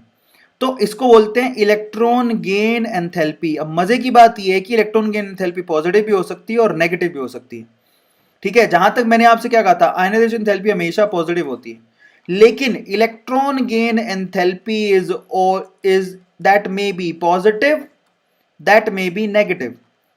समझ में आ गया? पॉजिटिव का क्या मतलब है कि भैया ये एंडो है, मतलब आपको एनर्जी प्रोवाइड करनी पड़ेगी। नेगेटिव का क्या मतलब है? ये एक्सो है, मतलब एनर्जी निकालेगा। तो पॉजिटिव किसके लिए होती है मैं स्ट्रेट फॉरवर्ड बता देता हूं, नोबेल गैस के लिए पॉजिटिव होती है। बाकी जितने भी एलिमेंट दिखते हैं पूरी पीरियोडिक टेबल के लिए सब रेस्ट नेगेटिव होती है। प्लीज आप इसको नोट डाउन कर लीजिए कि electron gain enthalpy noble gas के लिए ही पॉजिटिव होती है, बाकी सबके लिए नेगेटिव होती है। अब इसको इस तरह से समझो, भैया नोबेल गैस बड़े ही स्टेबल होते हैं, वो इलेक्ट्रॉन कभी नहीं लेना चाहते, वो चाहते नहीं इलेक्ट्रॉन क्योंकि वो स्टेबल हैं। बोले हमें क्यों लेना है भैया, हम तो स्टेबल हैं। इन दैट केस अगर आप उनको लालच दोगे, बोलोगे कि हम आपको एनर्जी देंगे, ये वैसा ही है कि मान लो कि ना आप में से कोई है जो पेप्सी नहीं पीना चाहता। क्या नहीं पीना चाहता? Pepsi. They don't like Pepsi. ठीक है, किसी को कोका कोला नहीं पीनी, किसी को पेप्सी नहीं पीनी। मान लो कोई पेप्सी नहीं पीना चाहता, ठीक है, कोई अगर मैं आपसे किसी बच्चे से पूछूं बच्चे तू पेप्सी पिएगा, तो बोलेगा नहीं पीऊंगा, आई हेट पेप्सी, है ना। बट अगर मैं कहूं कि तू पेप्सी पी ले और तुझे मैं दीपिका पादुकोण से मिलवा दूंगा पक्का, फिर तो बंदा पेप्सी पी लेगा ना। लालच, समझ में आ रहा है? मैं बोलूं चलो तुझे शाहरुख खान से मिलवा दूंगा, जो भी तुम्हारे जो तुम जिसको पसंद करते हो, समझ में आ रहा है? तो आप ऐसे लालच देने पर तो फिर तो पी लोगे। सेम नोबेल गैस के साथ भी होता है। नोबेल गैस को कहें कि भैया तुम्हें हम एनर्जी भी देंगे, तुम इलेक्ट्रॉन भी ले लो। आज आज देखो बुर्ज खलीफा है ना, तो शाहरुख खान को क्या किया हुआ है, बुर्ज खलीफा वालों ने ब्रांड एम्बेसडर बना रखा है, उसको फ्लैट दिया तो वो जाके एडवर्टीजमेंट करता है। तो यहां पर सेम केस है। जो नोबेल गैसेस होती है, नोबेल का मतलब क्या होता है? Prime, hero. तो पीरियोडिक टेबल के हीरो हैं वो लोग, noble gases, Nobel Nobel man है। उनको तो अगर आप लोगों को इलेक्ट्रॉन प्रोवाइड करना है तो आपको एनर्जी भी साथ में देनी पड़ेगी, तो उनके लिए पॉजिटिव होता है, बाकी सब तो नकारा है, बाकी सब तो लालच में मरे हुए हैं कि लाओ इलेक्ट्रॉन, लाओ पेप्सी, हम पी लेंगे। तो होता क्या है, ऐसा थोड़ी है कि आपको क्या लगता है कि जो सलमान खान है, शाहरुख खान है, अमिताभ बच्चन है, ये क्या पेप्सी पीने के पैसे देते होंगे? नहीं देते। क्या ये 10 रुपए देते हैं, 20 रुपए देते हैं? नहीं, उनके घर पे फ्री में पेप्सी आती है, वो फ्री में पेप्सी भी लेते हैं, पेप्सी वालों से पैसा भी लेते हैं, तब जाके ऐड करते हैं। तो वो नोबल लोग हैं। लेकिन शाहरुख खान को पेप्सी जब वो पी रहा है तो उसको देखते हुए बाकी लोग तो खरीदते हैं ना। तो सिर्फ पूरी पीरियोडिक टेबल के अंदर नोबल गैस ही ऐसी हैं जो कि बॉलीवुड है। सो दीज आर बॉलीवुड, जो कि क्या करते हैं, एडवर्टीजमेंट करते हैं। बाकी जितने पीछे के छछुंदर है, पूरी पीरियोडिक टेबल वो सारे के सारे पैसा खर्च करती है इलेक्ट्रॉन लेने के लिए, नोबेल गैस के जैसा बनने के लिए। याद है? तो नोबेल गैस के जैसा बनने के लिए हर कोई एनर्जी को खर्च करता है। तो इसको इस तरह से समझा जा सकता है। समझ में आ गया? तो नोबेल गैस अकेले ऐसे जो बॉलीवुड हीरोज हैं, बाकी तो सारी जनता है पीछे, जो है जनता जनार्दन, वही खड़ी पैसे खर्च करती है और उसको सबको खरीदना पड़ता है। तो ये मतलब निकलता है इलेक्ट्रॉन गेन एंथैल्पी का। इलेक्ट्रॉन गेन एंथैल्पी का मतलब किसी गैसियस एटम को एक इलेक्ट्रॉन देने से जो एसोसिएटेड एनर्जी, उसको इलेक्ट्रॉन गेन एंथैल्पी बोलते हैं, ताकि वो एनायन में कन्वर्ट हो जाए। इट मे बी पॉजिटिव और इट मे बी नेगेटिव। मजे की बात, electron gain enthalpy is negative of electron affinity. ठीक है, यह आप लोगों को ध्यान रखना है। अब ऐसा क्यों भैया? जिसकी इलेक्ट्रॉन के लिए एफिनिटी, इलेक्ट्रॉन के लिए जिसका अफेक्शन है, जो प्यार करता है इलेक्ट्रॉन को, इलेक्ट्रॉन को प्यार कौन करता है? आपको पता है इलेक्ट्रॉन को सबसे ज्यादा प्यार करते हैं हेलोजन। यस, क्योंकि हेलोजन को इलेक्ट्रॉन बहुत पसंद है। तो हेलोजन का इलेक्ट्रॉन एफिनिटी हाईएस्ट होता है। समझ में आ गया? तो पक्का इनकी इलेक्ट्रॉन गेन एंथैल्पी कैसी होगी? नेगेटिव। बेसिकली वो इलेक्ट्रॉन को गेन करने के लिए एंडो नहीं एक्सोथर्मिक बन जाएंगे, मतलब एनर्जी को खर्च करने को तैयार हो जाएंगे। एफिनिटी का मतलब होता है उसको लिए अफेक्शन। तो हेलोजन का अफेक्शन पॉजिटिव होता है, हेलोजन का अफेक्शन पॉजिटिव होता है, इसीलिए उनकी इलेक्ट्रॉन गेन एंथैल्पी कैसे होती है? नेगेटिव। आ गया समझ में? ये मतलब निकलता है इसका। सो electron gain enthalpy is negative of electron affinity. समझ में आ गया? Now this is really very interesting. तो अब मैं आपको बताता हूं एक और इंटरेस्टिंग चीज। अगर आपने एक ऑक्सीजन को इलेक्ट्रॉन दिया तो वो O- में कन्वर्ट हो जाएगा, लेकिन अगर एक O- को एक और इलेक्ट्रॉन दिया तो वो O-2 में कन्वर्ट हो जाएगा। तो बेसिकली इसको बोलते हैं सक्सेसिव इलेक्ट्रॉन गेन एंथैल्पी। ये Eg1 है तो ये क्या होगी? Eg2। अब कई लोगों को ऐसा मानना होगा कि Eg2 की वैल्यू क्या होनी चाहिए बेसिकली, और Eg1 की वैल्यू क्या होनी चाहिए। तो आप लोग ध्यान से देखिए, बड़ा इंटरेस्टिंग चीज जो यहां से निकल के आती है।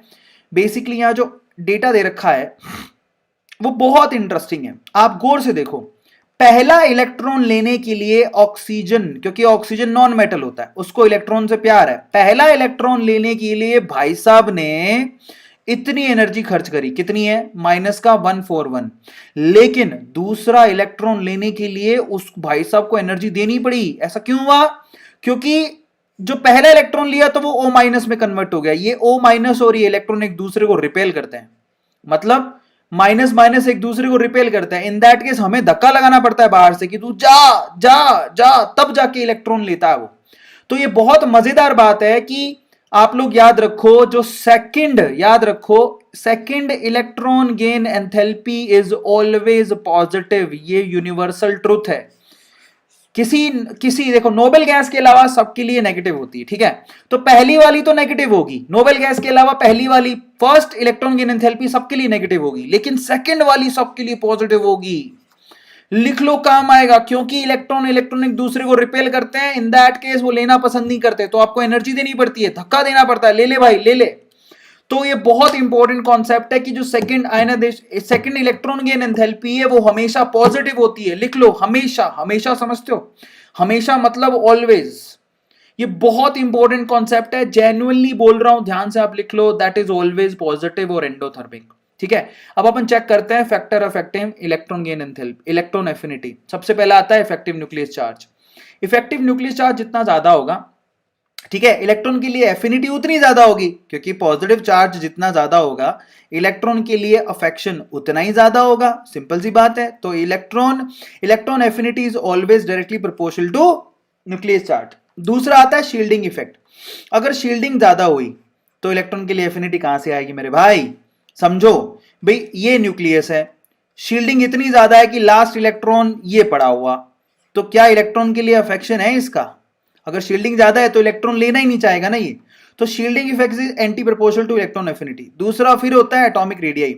एटॉमिक रेडियाई जितनी ज्यादा होगी इलेक्ट्रॉन के लिए अफेक्शन उतना ही कम होगा। सिंपल सी बात है यार, छोटे वाला जो होता है ना एटम, उसका न्यूक्लियस बहुत पास होता है, वो इलेक्ट्रॉन के लिए प्यार रखता है, लेकिन इतना बड़ा एटम जिसकी न्यूक्लियस बहुत अंदर है वो इलेक्ट्रॉन के लिए इतनी चाहत, इतना प्यार, इतनी शिद्दत नहीं रखता। समझ में आ गया? बहुत सिंपल है। अब जनरल ट्रेंड चेक करो तो मैं आपको सिंपल बात बता देता हूं कि electron gain enthalpy is also anti proportional to atomic radii. अगर ऊपर से नीचे जाने पर एटॉमिक रेडियाई बढ़ रहा है, समझ में आ गया, तो इलेक्ट्रॉन गेन एंथैल्पी डिक्रीज होगा। इंक्रीज लिखा हुआ है, गलत लिख दिया इन्होंने, ठीक है। इलेक्ट्रॉन गेन एंथैल्पी जो है बेसिकली ऊपर से नीचे जाने पर डिक्रीज होता है अगर एटॉमिक रेडियाई बढ़ता है। तो ऊपर से नीचे जाने पर एटॉमिक रेडियाई इंक्रीज होता है, तो इलेक्ट्रॉन गेन एंथैल्पी डिक्रीज होती है। लिख लो, काम आएगा। इंक्रीज नहीं है बेटा, ये डिक्रीज है। ध्यान रखोगे? सबको समझ में आ गया? अब इसका मतलब समझो। इसका मतलब यह है कि लिथियम ज्यादा एनर्जी देने को तैयार होगा जबकि सीजियम कम एनर्जी देने को तैयार होगा।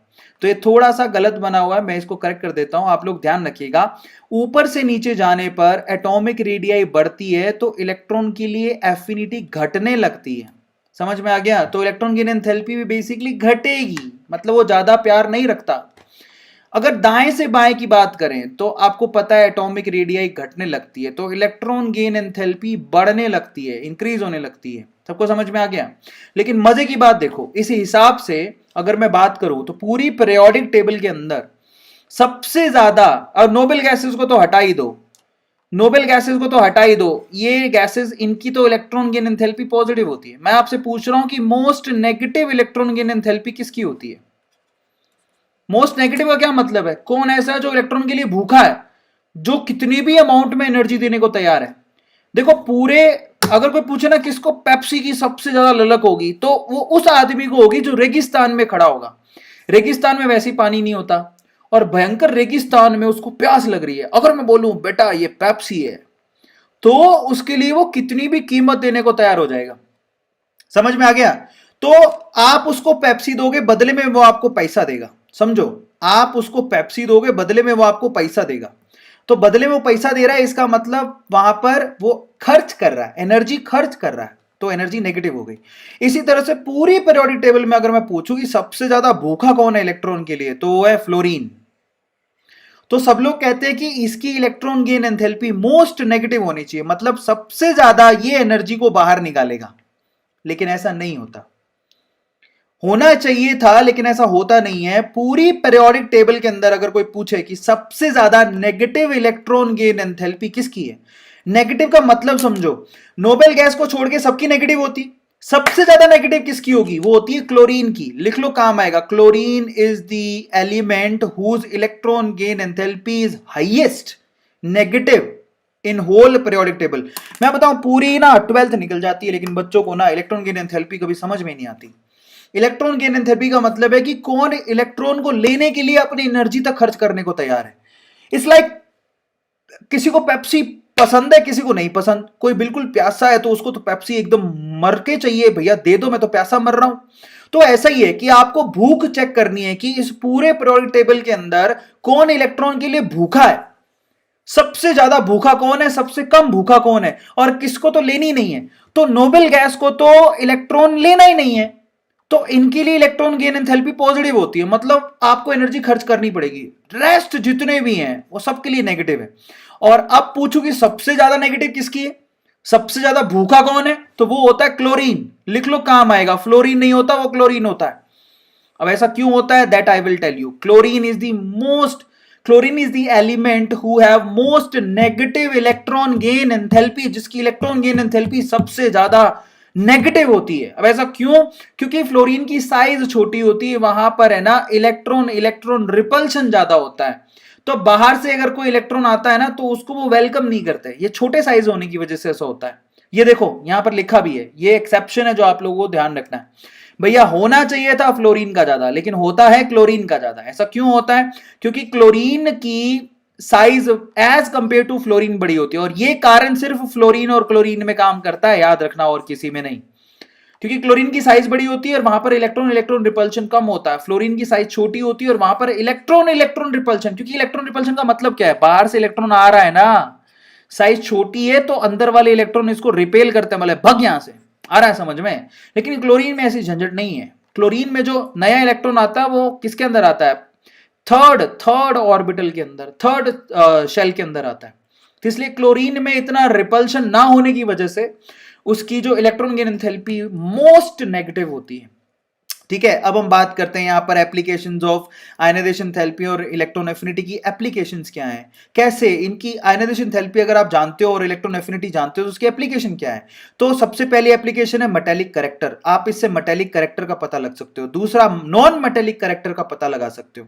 तो मैं आपको समझाता हूं, जिसकी आयनाइजेशन थेरेपी सबसे लो होती है, ध्यान से सुनना, जिसकी आयनाइजेशन थेरेपी सबसे लो होती है, मतलब वो आसानी से इलेक्ट्रॉन छोड़ देता है, उसकी मेटेलिक कैरेक्टर हाई होती है। लिख लो, मेटेलिक कैरेक्टर हाई होती है। इसका मतलब क्या हो गया, metallic character is anti proportional to ionization enthalpy. लिख लो, काम आएगा। Metallic character is anti proportional to ionization. खुद ही दिमाग लगाओ यार, मेटल कौन होता है जो आसानी से इलेक्ट्रॉन छोड़ दे, समझ में आ गया, तो उसकी आयनाइजेशन एंथैल्पी कम होनी चाहिए। समझ में आया। नॉन मेटेलिक कैरेक्टर की तरफ चलते हैं। देखो, non metallic character NMC is directly proportional two electron affinity, जिसकी इलेक्ट्रॉन एफिनिटी बहुत ज्यादा होती है, भूखा होता है, मर रहा होता है, दे दो दे दो दे दो दे दो, बस उसकी नॉन मेटेलिक कैरेक्टर भी ज्यादा होती है। सिंपल, समझ में आ गया, ये आप लोगों को ध्यान रखना है।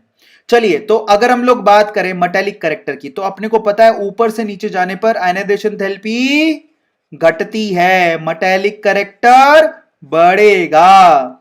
दाएं से बाएं जाने पर आयनाइजेशन थेरेपी घटता है, सॉरी बढ़ता है, तो मेटेलिक कैरेक्टर घटेगा, क्योंकि हम पढ़ के आ चुके हैं कि metallic character is anti proportional to ionization enthalpy. सबको समझ में आया। इस तरह से नॉन मेटेलिक कैरेक्टर की तरफ आ जाओ।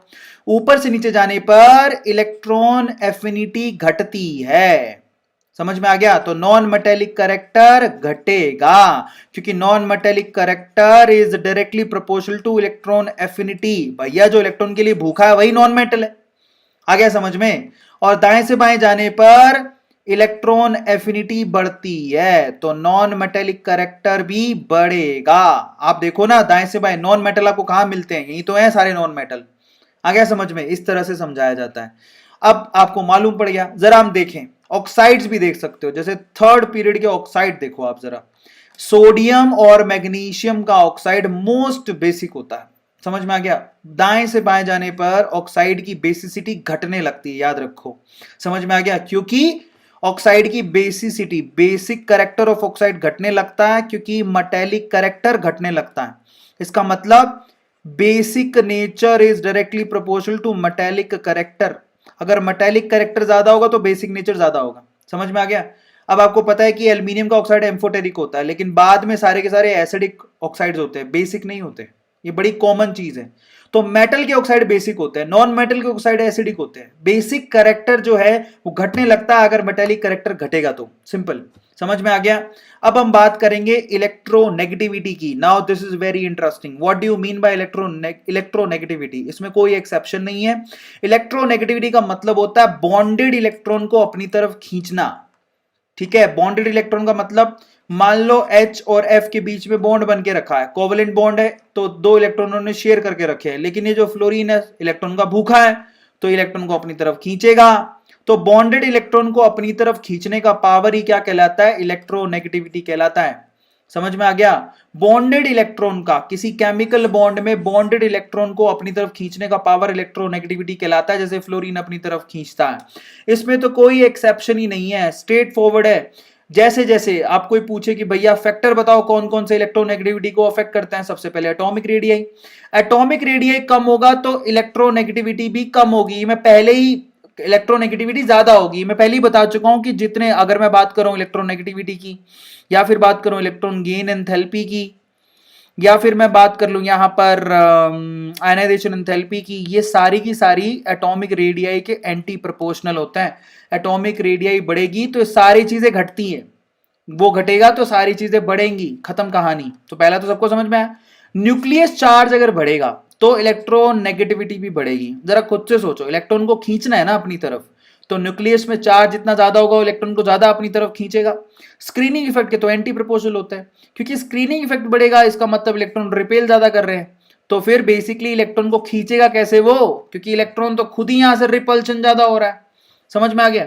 तो ये फैक्टर होते हैं जो अफेक्ट करते हैं। अब यहां पर स्ट्रेट फॉरवर्ड अभी मैंने बोला था कि electronegativity is also anti proportional to atomic size. ऊपर से नीचे जाने पर एटॉमिक साइज बढ़ता है, इलेक्ट्रोनेगेटिविटी घटेगा। दाएं से बाएं जाने पर एटॉमिक साइज घटता है, इलेक्ट्रोनेगेटिविटी बढ़ेगा।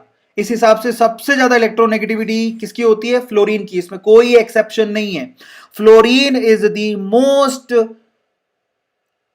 Fluorine is the element who have most electronegativity. समझ में आ गया? ये आपको ध्यान रखना है, फ्लोरीन की इलेक्ट्रोनेगेटिविटी सबसे ज्यादा होती है। फ्लोरीन के बाद किसका नंबर आता है? फ्लोरीन के बाद आता है ऑक्सीजन का। ऑक्सीजन के बाद किसका नंबर आता है? ऑक्सीजन के बाद आता है नाइट्रोजन का। समझ में आ गया? और नाइट्रोजन और क्लोरीन की जो इलेक्ट्रोनेगेटिविटी होती है वो बेसिकली ऑलमोस्ट सिमिलर होती है। समझ में आ गया? इनकी ऑलमोस्ट सिमिलर होती है, ये आपको ध्यान रखना है। सिर्फ 3 याद रख लो, बहुत है काम, इसके अलावा कुछ नहीं आएगा। अब आते हैं मेटेलिक और नॉन मेटेलिक कैरेक्टर पे इलेक्ट्रोनेगेटिविटी कैसे डिपेंड करती है। अगर किसी की इलेक्ट्रोनेगेटिविटी ज्यादा है तो उसका मेटेलिक कैरेक्टर कम होगा। ऑब्वियसली यार, नॉन मेटल की इलेक्ट्रोनेगेटिविटी ज्यादा होती है, जैसे फ्लोरीन। तो फ्लोरीन तो नॉन मेटल है, तो उसकी मेटेलिक कैरेक्टर तो कम ही हुई ना। तो इसका मतलब metallic character is anti proportional to electronegativity and non metallic character is directly proportional to electronegativity. जिसकी इलेक्ट्रोनेगेटिविटी ज्यादा होती है उसकी नॉन मेटेलिक कैरेक्टर ज्यादा होता है। मोस्ट कॉमन चीज है जिसको आप ढंग से दिमाग लगाओगे तब भी हो जाएगा। फ्लोरीन का अगर आपको एग्जाम्पल याद है तो फ्लोरीन तो नॉन मेटल है ना, और इसकी इलेक्ट्रोनेगेटिविटी भी ज्यादा है। तो इलेक्ट्रोनेगेटिविटी ज्यादा होने का मतलब नॉन मेटेलिक कैरेक्टर ज्यादा होगा, मेटेलिक कैरेक्टर कम होएगा। समझ में आ गया? स्ट्रेट फॉरवर्ड, कुछ भी नहीं है। अब देखो यहां पर एप्लीकेशन पढ़ लेते हैं जरा, एप्लीकेशंस ऑफ इलेक्ट्रोनेगेटिविटी। अब आपको मैं मजे की बात बताता हूं, अगर कोई दो एटम के बीच में इलेक्ट्रोनेगेटिविटी का डिफरेंस बहुत ज्यादा है, इलेक्ट्रोनेगेटिविटी का डिफरेंस बहुत ज्यादा है, इसका मतलब वो बॉन्ड क्या है? बेसिकली वो आयनिक बॉन्ड है। अगर इलेक्ट्रोनेगेटिविटी का बहुत डिफरेंस कम है तो बेसिकली वो कोवेलेंट बॉन्ड है, खत्म कहानी। तो अगर इलेक्ट्रोनेगेटिविटी का जो डिफरेंस है वो 0 है तो वो तो 100% कोवेलेंट है। अगर इलेक्ट्रोनेगेटिविटी का डिफरेंस 1.7 अराउंड है तो वो 50% आयनिक है, 50% कोवेलेंट है। अगर इलेक्ट्रोनेगेटिविटी का डिफरेंस 1.7 से ज्यादा है तो इसका मतलब वो हाईली आयोनिक है। मैं आपको समझाता हूं। अगर हम लोग यहां पर बात करें सोडियम और फ्लोरीन के बीच के बॉन्ड की, तो सोडियम की इलेक्ट्रोनेगेटिविटी ऑलमोस्ट 0.8 के अराउंड होती है, फ्लोरीन की 4 होती है। डिफरेंस निकालो, 4 में से 0.8 को माइनस करो तो कितना आएगा? 3.2, which is very high. Yes, वो ज्यादा है ना 1.7 से। तो इसका मतलब सोडियम और फ्लोरीन के बीच में जो बॉन्ड बनेगा वो हाईली आयनिक है। कैसा है? हाईली आयनिक है। ये इसका तरीका होता है आयनिक बॉन्ड को ढूंढने का। समझ में आया? अब आप बात करेंगे डायगोनल रिलेशनशिप की। सेकेंड जो दूसरा और तीसरा आपके पास एलिमेंट, दूसरे और तीसरे जो आपके पास ग्रुप्स हैं उनमें डायगोनल रिलेशनशिप यानी तिरछा संबंध होता है। ठीक है, इनके नैना आपस में टकराते हैं, मतलब तिरछा संबंध होता है। डायगोनल रिलेशनशिप किस किस के बीच में होता है? जैसे कि लिथियम और मैग्नीशियम के बीच में तिरछा संबंध है। ठीक है, नैतिक है बट तिरछा संबंध है। बेरिलियम और एल्यूमिनियम में तिरछा संबंध है। बोरॉन और सिलिकॉन में तिरछा संबंध है, यानी कि डायगोनल रिलेशनशिप है।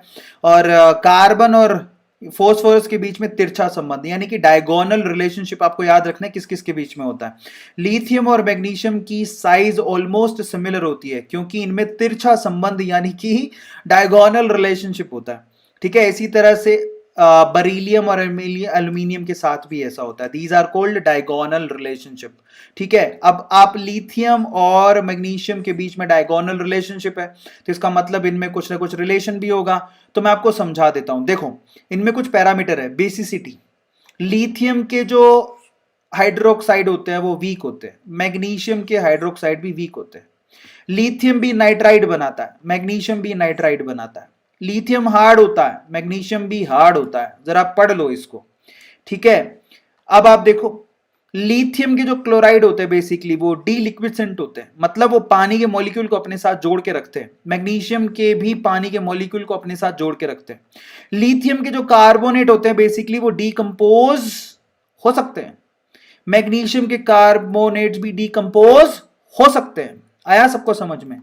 लिथियम के हाइड्रोजन कार्बोनेट कैन नॉट, मतलब सॉलिड फॉर्म में एग्जिस्ट नहीं करते। मैग्नीशियम के भी सॉलिड फॉर्म में एग्जिस्ट नहीं करते। तो ये सिमिलैरिटी हो गई। अभी क्यों सिमिलैरिटी? क्योंकि इन दोनों में तिरछा संबंध है, मतलब डायगोनल रिलेशनशिप है। तो ये उनमें सिमिलैरिटीज हैं जो आपको ध्यान रखनी है। सबको समझ में आया? चलिए अब हम बात करते हैं सिमिलैरिटी लिथियम और मैग्नीशियम की तिरछे संबंध की वजह से, डायगोनल रिलेशनशिप की वजह से इनकी जो एटॉमिक रेडियाई होती है वो ऑलमोस्ट सिमिलर होती है।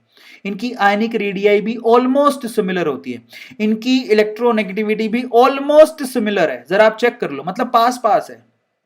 ठीक है। अब इसी तरह से सिमिलैरिटी बरीलियम और एल्यूमिनियम में भी चेक कर लो। बरीलियम और एल्यूमिनियम की अगर हम लोग बात करें तो इनकी कोवेलेंसी, मतलब देखो tendency to form covalent covalent compounds, इनकी covalency tendency to form covalent compounds almost similar होती है।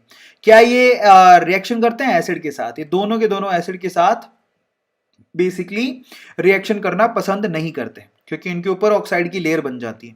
हाइड्रोक्साइड की प्रेजेंस, यस, ये hydroxide in presence of alkali, मतलब यहां पर हाइड्रोक्साइड किस फॉर्म में प्रेजेंट कर रहे हैं जरा आप चेक करो, BOH होल ट्वाइस। लेकिन अगर आप एल्कली फॉर्म में डाल दोगे तो BOH होल 4 हो जाएंगे। इसी तरह से एल्यूमिनियम के साथ भी ऐसा ही होता है, AlOH ओवर 4। समझ में आ गया? अब इसी तरह से इनके हाइड्रोलिसिस कराओगे कार्बाइड का तो किसमें कन्वर्ट होगा? बरीलियम कार्बाइड बरीलियम हाइड्रोक्साइड में। इसी तरह से एल्यूमिनियम कार्बाइड एल्यूमिनियम हाइड्रोक्साइड में कन्वर्ट हो जाता है। These are the similarities. अब हम पढ़ेंगे एनोमलस बिहेवियर। अब चैप्टर खत्म होने वाला है। Anomalous behaviour of second period element. अब हम बात करें सेकंड पीरियड एलिमेंट के एनोमलस बिहेवियर की। जरा आप चेक करो, अगर हम लोग यहां पर बात करें लिथियम की तो लिथियम क्या करता है? पानी के साथ रिएक्ट करके वीक बेस बनाता है। इसी तरह से लिथियम ऑक्साइड के साथ बिहेव करके लिथियम का मोनोऑक्साइड बनाता है। समझ में आ गया? Now this is very interesting.